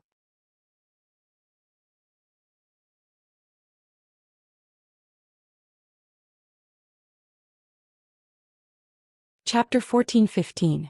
Sitting there and chatting, Poplar Fruit and Fong Beibei actually discussed a little trick to deal with the upcoming Kiki. Under the guidance of the cameraman, Kiki staggered to the door. Before this, the little girl naively thought that she was playing the truth game with the village chief again. Pushing the door open, Kiki saw the back of a gray-haired figure just like Fong Beibei, but she saw two figures. Although it was just a figure, Kiki recognized it at once. It was too familiar. Papa? Mama Ma? The first voice was a surprise, but the second voice was indeed because of the doubts in her heart gradually changed into anxiety. Is it Kiki? Poplar Fruit's old voice suddenly echoed in the house. It was hard for him to imitate so well. Perhaps even the best actor could do it. Yes. Kiki answered, but she felt that the man was very different from her father. How should she say it? It seemed that her father had become old. She hesitantly went in through the door but stood by the door, not daring to go forward. Poplar Fruit gently turned around. She didn't know why he was so good at acting at this time. The trembling movement was like the movement of an old tree that had been withered for hundreds of years. There was no sound, but she could simulate the uncomfortable feeling of caw-caw in her ears. Come here, let Papa see Kiki. Yonggua raised her head. Her white eyebrows, wrinkles that were knitted together like Chi-Chi's grandfather's, and her gray hair that alternated between black and white made Chi-Chi feel all kinds of discomfort. But this was indeed Papa. Kiki's inner call overcame the fear on the surface. She slowly moved in front of her father, with a blank expression on her little face. Finally, the little girl held her father's hand. It was still as warm as before, but why did Papa become like this in just a few days? Fong Beibei also raised her head. She didn't say anything because her voice couldn't be very old. If she spoke she would be exposed, so Fong Beibei looked at Kiki with a deep and old gaze, as if she was looking at her carefully, as if she hadn't seen her for a long time. Papa, Mama Ma, what happened to you? In the end, Kiki was still naive and cute. The first reaction in her little head was not whether or not her father and them were working together to put on an act. Papa came to see you and Mama, and then accidentally walked into a room with your Mama. Poplar Fruit pretended to be very strenuous and said, this room a very magical. 1 minute outside is equivalent to a year inside. Your Mama and I were trapped here for more than 30 years and then we became so old. Ah. Kiki believed that it was true. She grabbed her father's hand and couldn't help but use more strength. Papa and Mama haven't seen Kiki for decades. I miss you so much. Poplar Fruit used his other big hand to gently cover his daughter's hands and patted them gently.